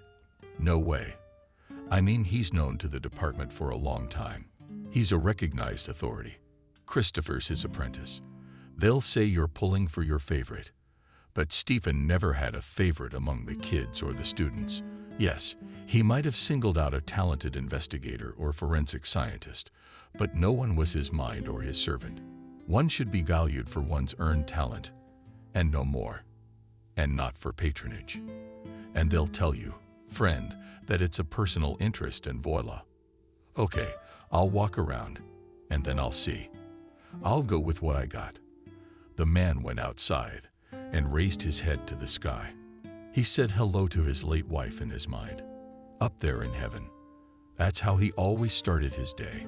It was a kind of prayer, but praying is good. I have to go help Christopher now. I wonder how that Camille is. How did she sleep? Was everything good? Maybe I should go over and see her. After all, she wrote him yesterday on a piece of paper her address. And by the way, it is at the end of the park, that old 5-story building. And the second floor is not high. The old man won't have to walk up high. Well, I'll drop by since you invited me. They're not in the spotlight. I could use a face in my business. But approaching Camille's house, the old man was dumbfounded under the entrance where the girl lived. There were several brigades of militia. Wow, the old man thought. As they say on The Catcher, and the beast runs. Really, it's all strange. On the one hand, maybe it's not for Camille. This time, Camille woke up to the fact that her already flimsy doors were banging, probably with all hands and feet. At least, the rumble was unbelievable. Why should I be surprised? After all, John Barnett had taught his superiors so much about everything that he almost wanted to checkmate her and detain her. John, understand, thieves and charlatans are worth taking out for profit. At night they are not. Igor Valentinovich, there's no need to be in such a hurry. We'll go in the morning. Let's take a warm one out of bed. Understand, you're a sleepy man, more talkative. He doesn't yet understand anything that's going on around him. It's not like someone who's been walking around all day nervous and on edge. I hope you understand. Yes, I do, John. I do. I just can't wait to close this case. I mean, it's our employee and an embarrassment to the department. Yeah, well, it's an embarrassment to the department. You'd rather have stars on your epaulets or a new position in the ministry. And read it. Don't tell me. Your power and counsels shot my grandfather and my grandmother together as white guards and servants of the Empress. So we know your bloodthirsty motives. Of course, the captain did not tell his superior all this. Why spoil his opinion of himself beforehand? Well, John, of course you apologize if I've been rude and unfair to you before. You see, this Christopher, he's really solved a lot of cases. But no offense, but yours has always been an honorable one. Second. Actually, it's first place now. I'm glad to hear that. And you know, I always try to do my best work, although I'm not always so lucky. Why do you have to do it by rote? Garnett thought and smiled through his teeth at his boss. And now, since morning, he had been leading the detention brigade in their neck of the woods to Camille's address. Yes, it was her door that the riot police were now breaking in and trying to kick down that flexible barrier. Who is there? Camille shouted, as she had never shouted in her life, afraid that she would be swept away by this wave of hatred. John heard her scream and signaled the riot police to stop. That's the kind of amputee they get. But what to do is that he's the boss and only he can make the decision. It's the police. Camille, open up. The girl tangled herself more tightly in the old robe and opened the door. Looking through the slit at the big men with machine guns standing on the landing, she did not understand what could have happened. And through the dream, she simply did not know how to act. Who are you? I'm John Barnett, police captain, and I have a warrant to search your apartment, and I can either leave you alone or arrest you. And believe me, I have every reason to do so. It's strange, John. I've always considered myself a man of intelligence and intelligence. And you just barge into this nice girl's apartment and search the place. Where are the witnesses? The witnesses? Where's forensics? The words of Stephen Williams made John not only turn his whole body back, but almost jump in the air. Yeah, thought the investigator. There's the main man in this whole group. Christopher couldn't have so cleverly thought it up all by himself and arranged it. Out of nowhere, it's the catcher and the hunted. No, it would be more accurate to say a wolf. Here you are, Comrade General Stephen Williams. I was thinking of coming to see you. I hope it's not a search. Imagine that. With all legal grounds, to visit and legally inspect your apartment. I hope, as a retired general, you're okay with accepting your colleague, but with all love and open arms. But you show me the warrant that will open my doors for you. That's one thing. And two, why are you banging on this sweetheart's door? The bandit didn't let John finish his sentence, impudently interrupting the old general. John, I see such a concept as politeness and respect for old colleagues is not familiar to you, and you don't forgive me. Scared long ago, and Christopher yours. John was. He wanted to say that it was he who had set Christopher up, but he bit his tongue in time. Aha, thought the old general. So that's where the missing case came from. But he didn't say anything out loud, but only smiled. I can handle it myself somehow. Not such an important bird. He's a fool, if you started it like this. The general smiled and looked at Camille. Camille, they haven't told you anything yet, except that they almost broke the door down. That's good, so there's nothing. If they decided to scare you like that, and then interrogate you. It's old school. Even though you, John, should realize that there are a lot of new methods to get a client to talk, you're still working the old school way. Stephen Williams, are you part-time now? As a defense attorney or covering for an accomplice? An accomplice in what? John, what can you charge me with? That Christopher stole the case, gave it to you, and you gave it to Camille yesterday. Not for nothing. She was pulling a bag home yesterday, and she was holding it with her hands so tight, it looked like she was carrying diamonds in it. So, John, you're a fool. I mean, really, you dumped the whole case file. Just like that from the doorstep to the first person you saw. John was shaken, and especially when behind his back the riot policeman started joking at him and laughing, saying that you are a fool, you investigator. You don't understand what's going on. Stop it, John shouted at the law enforcers. You are here as help, not as counselors. We don't advise you home. We're just stating a fact. Fool, what are you doing, getting involved in this case? The O&L team leader said to him, and turned around and left the apartment. Guys, let's get out of here. Let this investigator himself fight with old men and women. And under the loud cackling of the company of big O&M men, he began to descend the stairs. John's face was covered with red spots. The investigator began to choke with anger. He realized how much he'd missed. Now, Stephen Williams, although you are known here, I'm going to ask you to leave the apartment and not interfere with the investigation.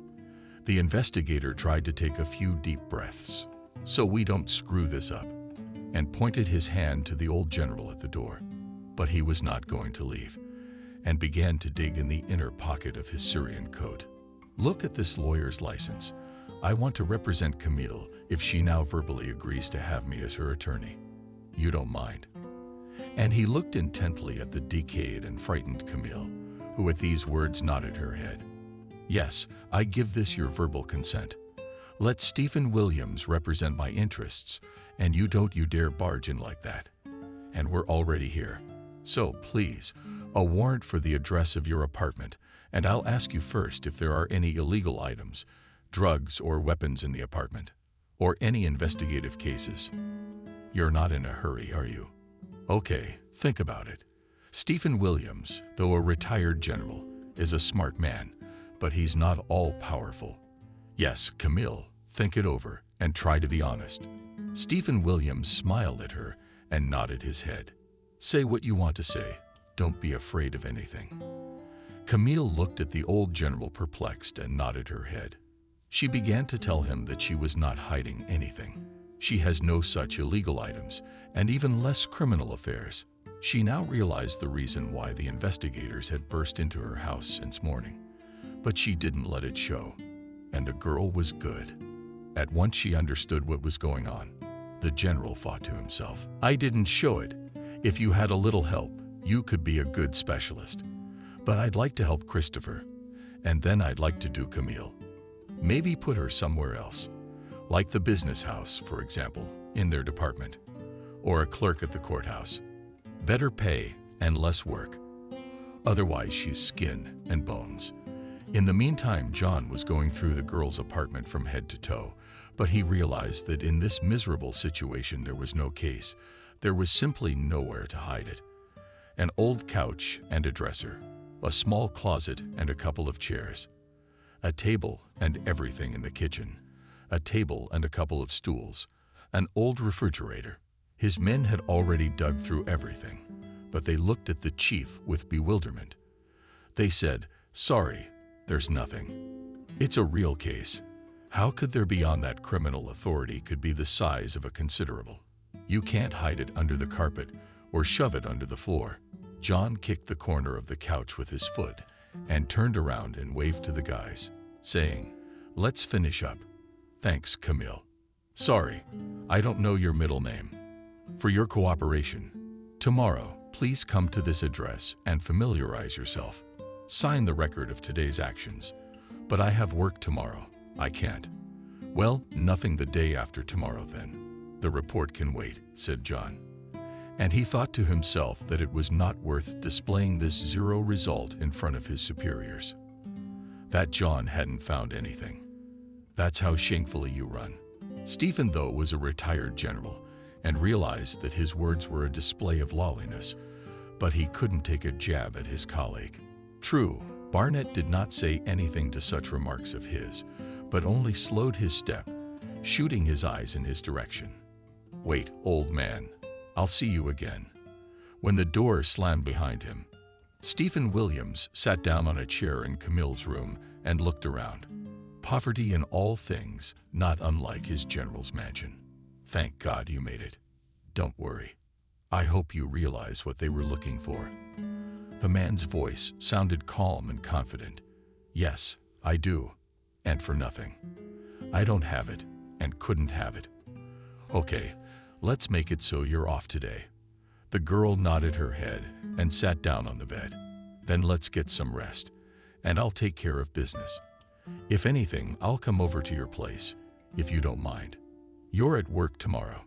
Then I'll wait for you the day after tomorrow on a bench in the park." And nodding his head, he got up and left the apartment, going to the familiar police department. If the fish is rotting, one must act with one's head. I'll find out everything, and then be what happens. But I hope I can still get Christopher out of jail. I'd hate to see such talent go to waste. What can I say?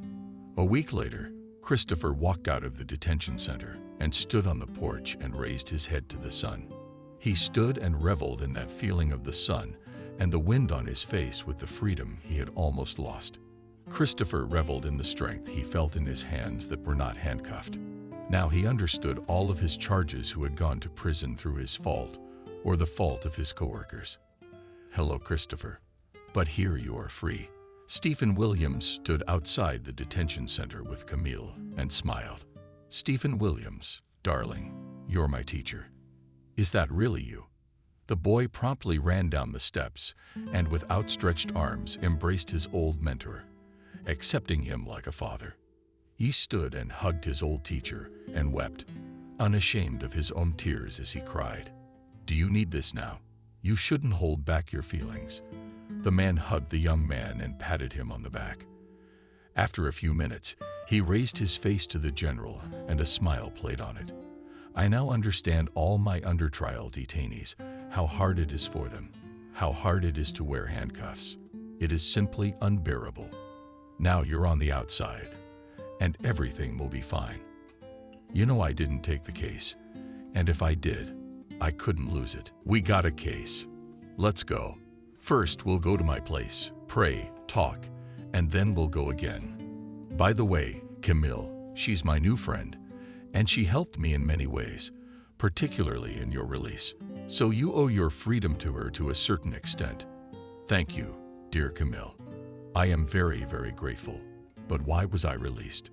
Stephen Williams, I honestly don't understand a damn thing. The cell door just opened, and they told me to pack up and get out.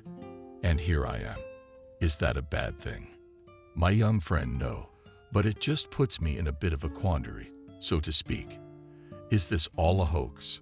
How real is this? Real, my friend. Very real. Now, come on over here and help me eat.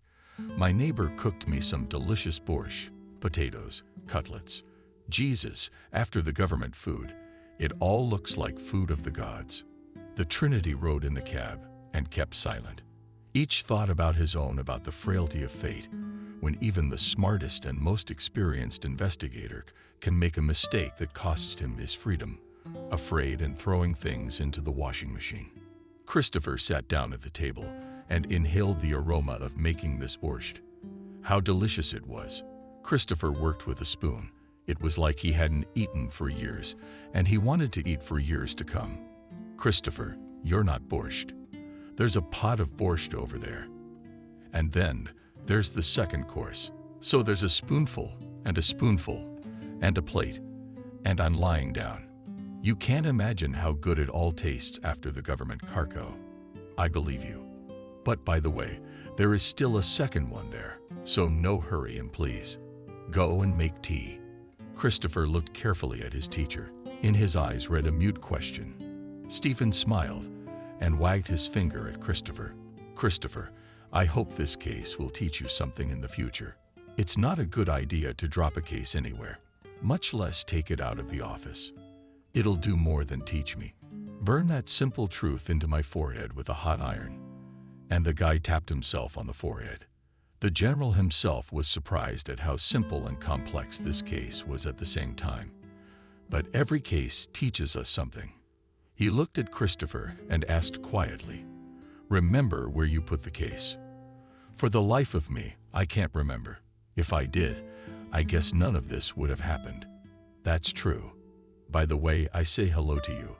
Our cleaning lady Nancy's in Notto. But how did she get in?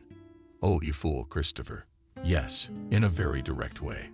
Camille and Christopher looked at each other uncomprehendingly. Both really did not understand how a simple cleaning lady could be involved in the loss of criminal materials, and even such an important criminal authority as the Bull. So, I'll start in order. The file was found yesterday, and you probably put it on top of the closet. But the one with the documents, so to speak, you put it there and safely forgot, because you never put the case there. Consequently, your brain didn't register that information. And again, your fault is that you put it on the top. But badly, the case simply fell into the gap between the wall of the closet and the wall. And imagine, it stayed there safely hidden from everyone. I'm a Turk, aren't I? You said that, and now I remember. Yes, I put it upstairs. I thought I'd put it in the cupboard and lock it. But I got distracted, and as luck would have it, I forgot about it. Well, not about it, but where I put it. And it fell. Although probably when I was moving furniture, and how did I not think to look in the space between the closet and the wall? Well, really. And Christopher tapped himself on the head. He only now remembered that he had actually put the case on the cabinet. And then he had been distracted and had safely forgotten where he had put it.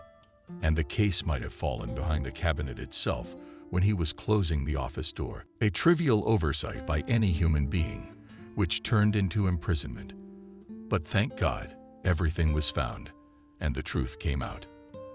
And Nancy, thanks to her cleanliness, opened your office, decided to clean it. And get this, she looked behind the cabinet and saw the lost file. But she doesn't know who lost what, so she took it to the duty officer. Although our warrant officer himself, and you know very well what happened to him, almost had a heart attack, even though there was probably a squeal for the whole department. Yeah, that's how our cleaning lady solved the case better than any investigator. She got a bonus and a certificate of merit for it, by the way. And the order to release you, well, that's it. Jesus, who would have thought it would turn out like this? Christopher really didn't understand how it happened. But how was Camille involved in all this? Christopher immediately liked this girl, so he decided to draw her attention to himself. Yes, she was with me when I went into the office, and she was the one who told your cleaning lady to clean behind the closet. Christopher, you really have no idea. It was purely serendipitous. It's just that at my job, they clean all the corners behind all the nightstands and closets, once a week, so to speak, general cleaning.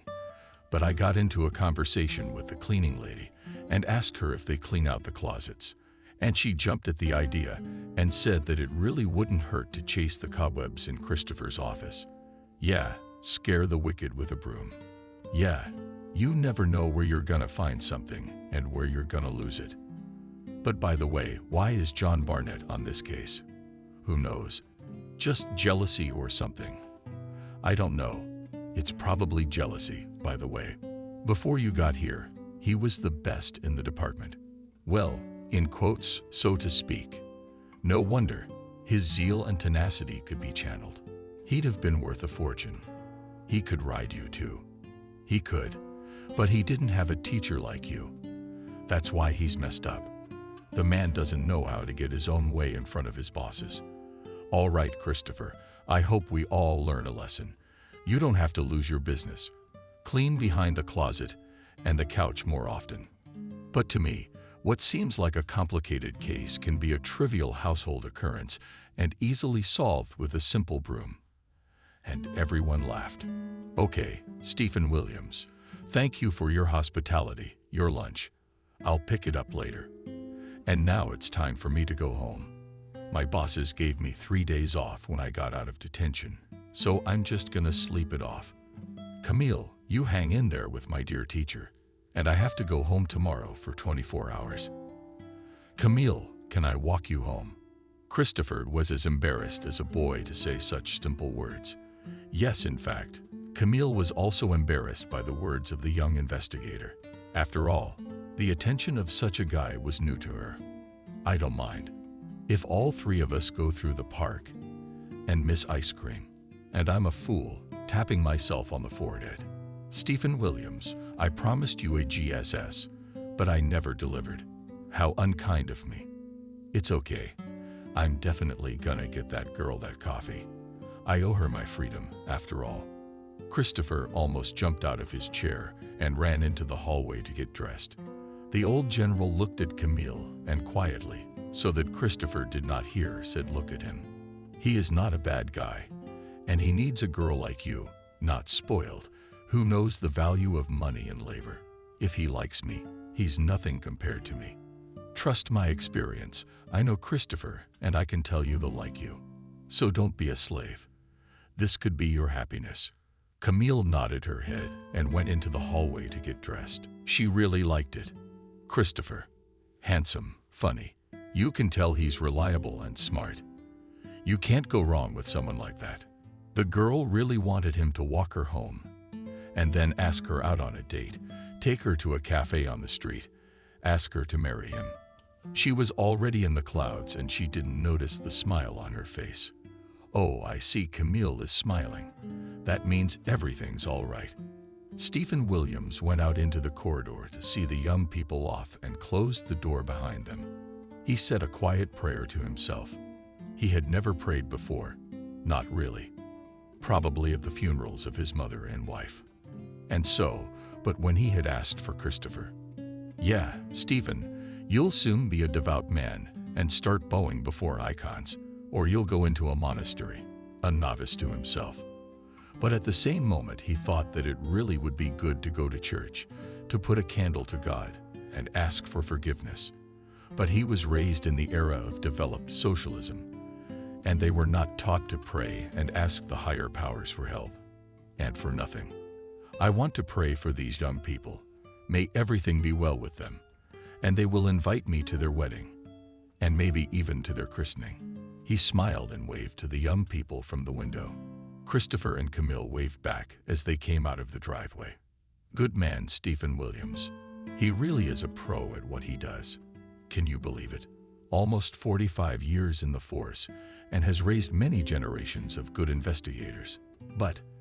And he has children, I understand, overseas. Yes, 2 sons, but they didn't want to carry on his work, even though my teacher's grandfather and great-grandfather were. Also, investigators worked in the KGB, even in the ranks of Tsarist Russia. It's like a huge potential. You have no idea. I can't imagine. I'm just a nurse in a nursing home for the elderly. I don't know much about investigators from movies and TV shows. Camille, I'm sorry, I really didn't mean to offend you. I'm sure there's a need for people like you. I mean, maybe I'll be a decrepit and infirm old man, and I'll need you to take care of me. It could happen, but it's possible. If we get married and live happily and prosperously until we're old. We will. I'm not asking you to get married right away, but at least I'll ask you out on a date. If you don't mind. Maybe our relationship will really make a strong family. I'd really like that. You really like me. Camille said it, and then she flinched. What an idiot. Why did she ask that? Now she looks like a complete idiot. Just like that, she'd let the guy know she was asking him to marry her. The girl blushed and lowered her eyes. Christopher, sorry. I thought about it and said it out loud. It didn't come out right. Camille, you know, I like girls like you, straightforward, who say what they think. And then just apologize like that. I like you. And I'm not saying that out of gratitude for saving me. You're directly sympathetic. In fact, let's go to the coffee shop for coffee. We did. They sat in the cafe almost until it closed, and then they just walked around the city at night, breathing in the smell of fall and fallen leaves, not noticing the cold. For the first time, Camille fell in love with autumn with its yellow leaves, and the former leaves and chestnuts underfoot begging for rain, and the first frosts that burned her face so much, forcing her to breathe through her nose, inhaling puffs of vapor. Christopher, thank you for a wonderful evening, and I'll tell you frankly, for the first time I love the fall, which I used to hate because of its mud, slush, and dampness. And now that she wanted to say when you're around, I'm not afraid of anything, but I bought my tongue. You know, Camille, stopping in time is a great skill. And don't argue. Even if you meant to say something nice, I think my wife should have that skill. And Christopher meant it. He realized that Camille was a wonderful person, even though she was dressed poorly and unfashionably for the weather, but all that was fixable. And it was his job to take care of this girl, who had certainly had her life shaken and seen more than once, but it had not done her heart callousness. He gently pulled her to him and kissed her forehead. Camille, in this embrace of a strong young man, simply melted. She wanted to stand like that and not go anywhere. Not even not to move, not even to breathe. She was simply afraid to scare away her own happiness. But the guy, as if he had read her thoughts, and a little pulling the girl away from him, quietly said, "You know, Camille, it's time for you to go to bed. After all, tomorrow I have to work for 24 hours, and the day after tomorrow I will meet you in the morning from work and invite you to breakfast. You're in. I mean, what girl wouldn't want to have breakfast with a guy like you? And you don't have to worry. You won't lose me. But you're freezing and catching a cold in the wind. Maybe, but then you'd have to give me warm milk, a thermometer, and raspberry jam. And that's so nice. All right. Laughs. You're a dreamer. Go home. Here's your entrance. I hope I won't have to walk you to your apartment. Don't you want to? I should, and I already have. I was going to be offended." But Christopher kissed her softly on the lips and turned her around and pushed her toward the door. The girl did not argue. In fact, she was very tired for the day, and her immediate desire was to take a shower and just fall on the bed, not even taking off the warm robe. She walked up to her floor, and a smile played on her face. She had someone she loved and loved her now. At least Camille really hoped that everything would work out fine for them. Christopher saw the windows of Camille's apartment light up, and smiling, he turned around and went home. It was easy and simple for him. After all, the guy realized he had everything in this life, and not just a house and a job, but also a faithful teacher, mentor who will pull out of trouble, will not abandon. There is now a fighting girlfriend with whom you can build a happy family. But what is not beauty? And he woke up a pile of fallen leaves that fluttered in the air, with golden fireworks. How nice it is to go home to your hometown in the evening like this and realize that you are loved and waited for. I guess that's what happiness is supposed to look like, thought Christopher, walking home. The only one who certainly didn't sleep well that night was Investigator John. He'd never had a failure like this before. Yes, he had his little errors and shortcomings, but he could always turn most of them to his advantage. And what will happen now? The investigator was talking to himself, standing on the balcony and smoking a cigarette. He realized that Christopher was on good account with his superiors, even with the ministerial leadership. Plus, the charges against him were not confirmed. That's how he got even. Maybe I'll leave the militia and go up north. My uncle asked me to go there a couple years ago. Well, no. He wanted to get promoted, get a star. Now I'm sure these atrocities are being torn off me. Christopher won't just let it go. What's Christopher got to do with it? He ain't got nothing to do right now. And the old general will definitely raise it with the ministry and demand my dismissal. But John didn't even realize that none of the participants in this story cared about him. Christopher forgave him and forgot his prank long ago.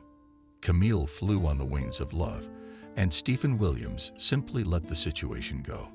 It was the old general who understood how self-inflicted guilt could be devastating, often to the point of insanity and suicide. Serves him right. The man fought, standing on the balcony and gazing up at the starry sky. You don't want to dig a hole for your colleague. He smiled at the night sky and the stars and thought to himself, what is his wife doing in the other world? How is his mother doing there? Stephen loved his women, and to that little list, he had now added another name, Camille. The man stood staring into the darkness. He wished he could just, like in the song, part the clouds, or rather that darkness with his hands, and light it up, day and night. A young and beautiful girl who must have suffered a lot in her life. Nothing, my dear Camille. I won't leave you for nothing. No matter how much you may be against it, no matter how much Christopher himself may oppose it, I'll talk to my people at the ministry tomorrow. Here's a better place for you, but I'll leave my apartment to you. That's for sure. My girl. He'd long ago decided to leave the apartment to someone else. For some reason, he didn't want to describe it to the kids. And why should he? The children live on their own, separately across the sea. If none of his sons wanted to continue his dynasty of explorers, why give the apartment to them? He taught them, gave them a path in life. And as he saw it, the children settled down in America. And all he was left with were old albums and memories. A few months later, Christopher and Camille applied to the registry office and invited to the celebration. All their colleagues and friends. And the witnesses were Stephen Williams and Molly, Camille's best friend. It was a beautiful wedding that many people will remember. What can I say? All the wishes were sincere and from the heart. As for John Barnett, he didn't wait to be appealed against and thrown out of the authorities in disgrace. He wrote a report of his own accord and simply left for the north. And he did the right thing, thought John, looking out the window of the train, respecting him to the cold lands. I would simply not have been allowed to work there. They'd be watching me like rats, and my uncle would help me get a warm job. At the due date, Camille gave birth to twin girls and a boy. The older boy was named Stephen and the girl Sophia. You have an old general who not only helped Christopher in life, but also introduced him to Camille. Stephen Williams, you will definitely be our godfather, and don't even think of arguing. Camille said, rocking the babies in the stroller. Oh yeah, Camille, I wouldn't dream of it. My children have not made me realize that I can't refuse. Grandchildren. At least I'll be able to hear you and Christopher in the cradle. But you trust the old general with your treasures. He winked at her and looked at the babies. How much do they look like their parents? May they do well. He wished the kids in his mind, I will. Don't doubt it. There will be times when you'll have to babysit them. And I'll ask you for it, if you agree, of course. Not that I'll do it. I'll ask you to leave the kids with me for the weekend, so you and Christopher can have a vacation. Believe me, Camille, children are an incredible blessing, and thank the higher powers that you are in my life. Stephen brushed a stingy falcon tear from his eye, trying not to let Camille see his weakness. No need to show how lonely he was, though he was lonely. When these two get older, they'll start walking. So you old goat, you'll be running away from them yourself. From such thoughts, the man only smiled and leaned over the stroller and adjusted the blanket. Let them sleep. Sleep is the highest good which is given to man. And then we all grow up to be in a hurry, not realizing why. Is it worth the effort? Stephen Williams and Christopher said that John, the investigator who prosecuted him, he quit. Yeah, filed a report and moved up north. I think he said he had an uncle up there. At least be honest. Seems to me a guy like that can't have any relatives. Come on, You yourself realize that there are many people like John. Just some of them are not in power, do not wear uniforms. Stephen looked at Camille and marveled at how smart she was beyond her years. And even though she had no education, her reasoning was like that of a person who not only had several diplomas behind her, but had lived a life, or rather, several lives. That's how I won't believe in heredity, which is given by past generations. You believe in everything. And it's good that he doesn't. But I'll try to raise a general out of this boy. But at least as long as I have strength, I'll raise him a real cadet, like they raised me at the academy. What about the girl? Or will you neglect her? No, never. She'll make a real battle buddy. That's how you are to Christopher. What's wrong with that? They both laughed, but immediately stopped. You don't want to wake little babies while they're sleeping so sweet. For the parents, for the godfather, because in them, each saw the continuation of their own life, of their own meaning. Returning home from his apprenticeship, Stephen Williams went to a small temple and put a candle for the repose of his favorite women.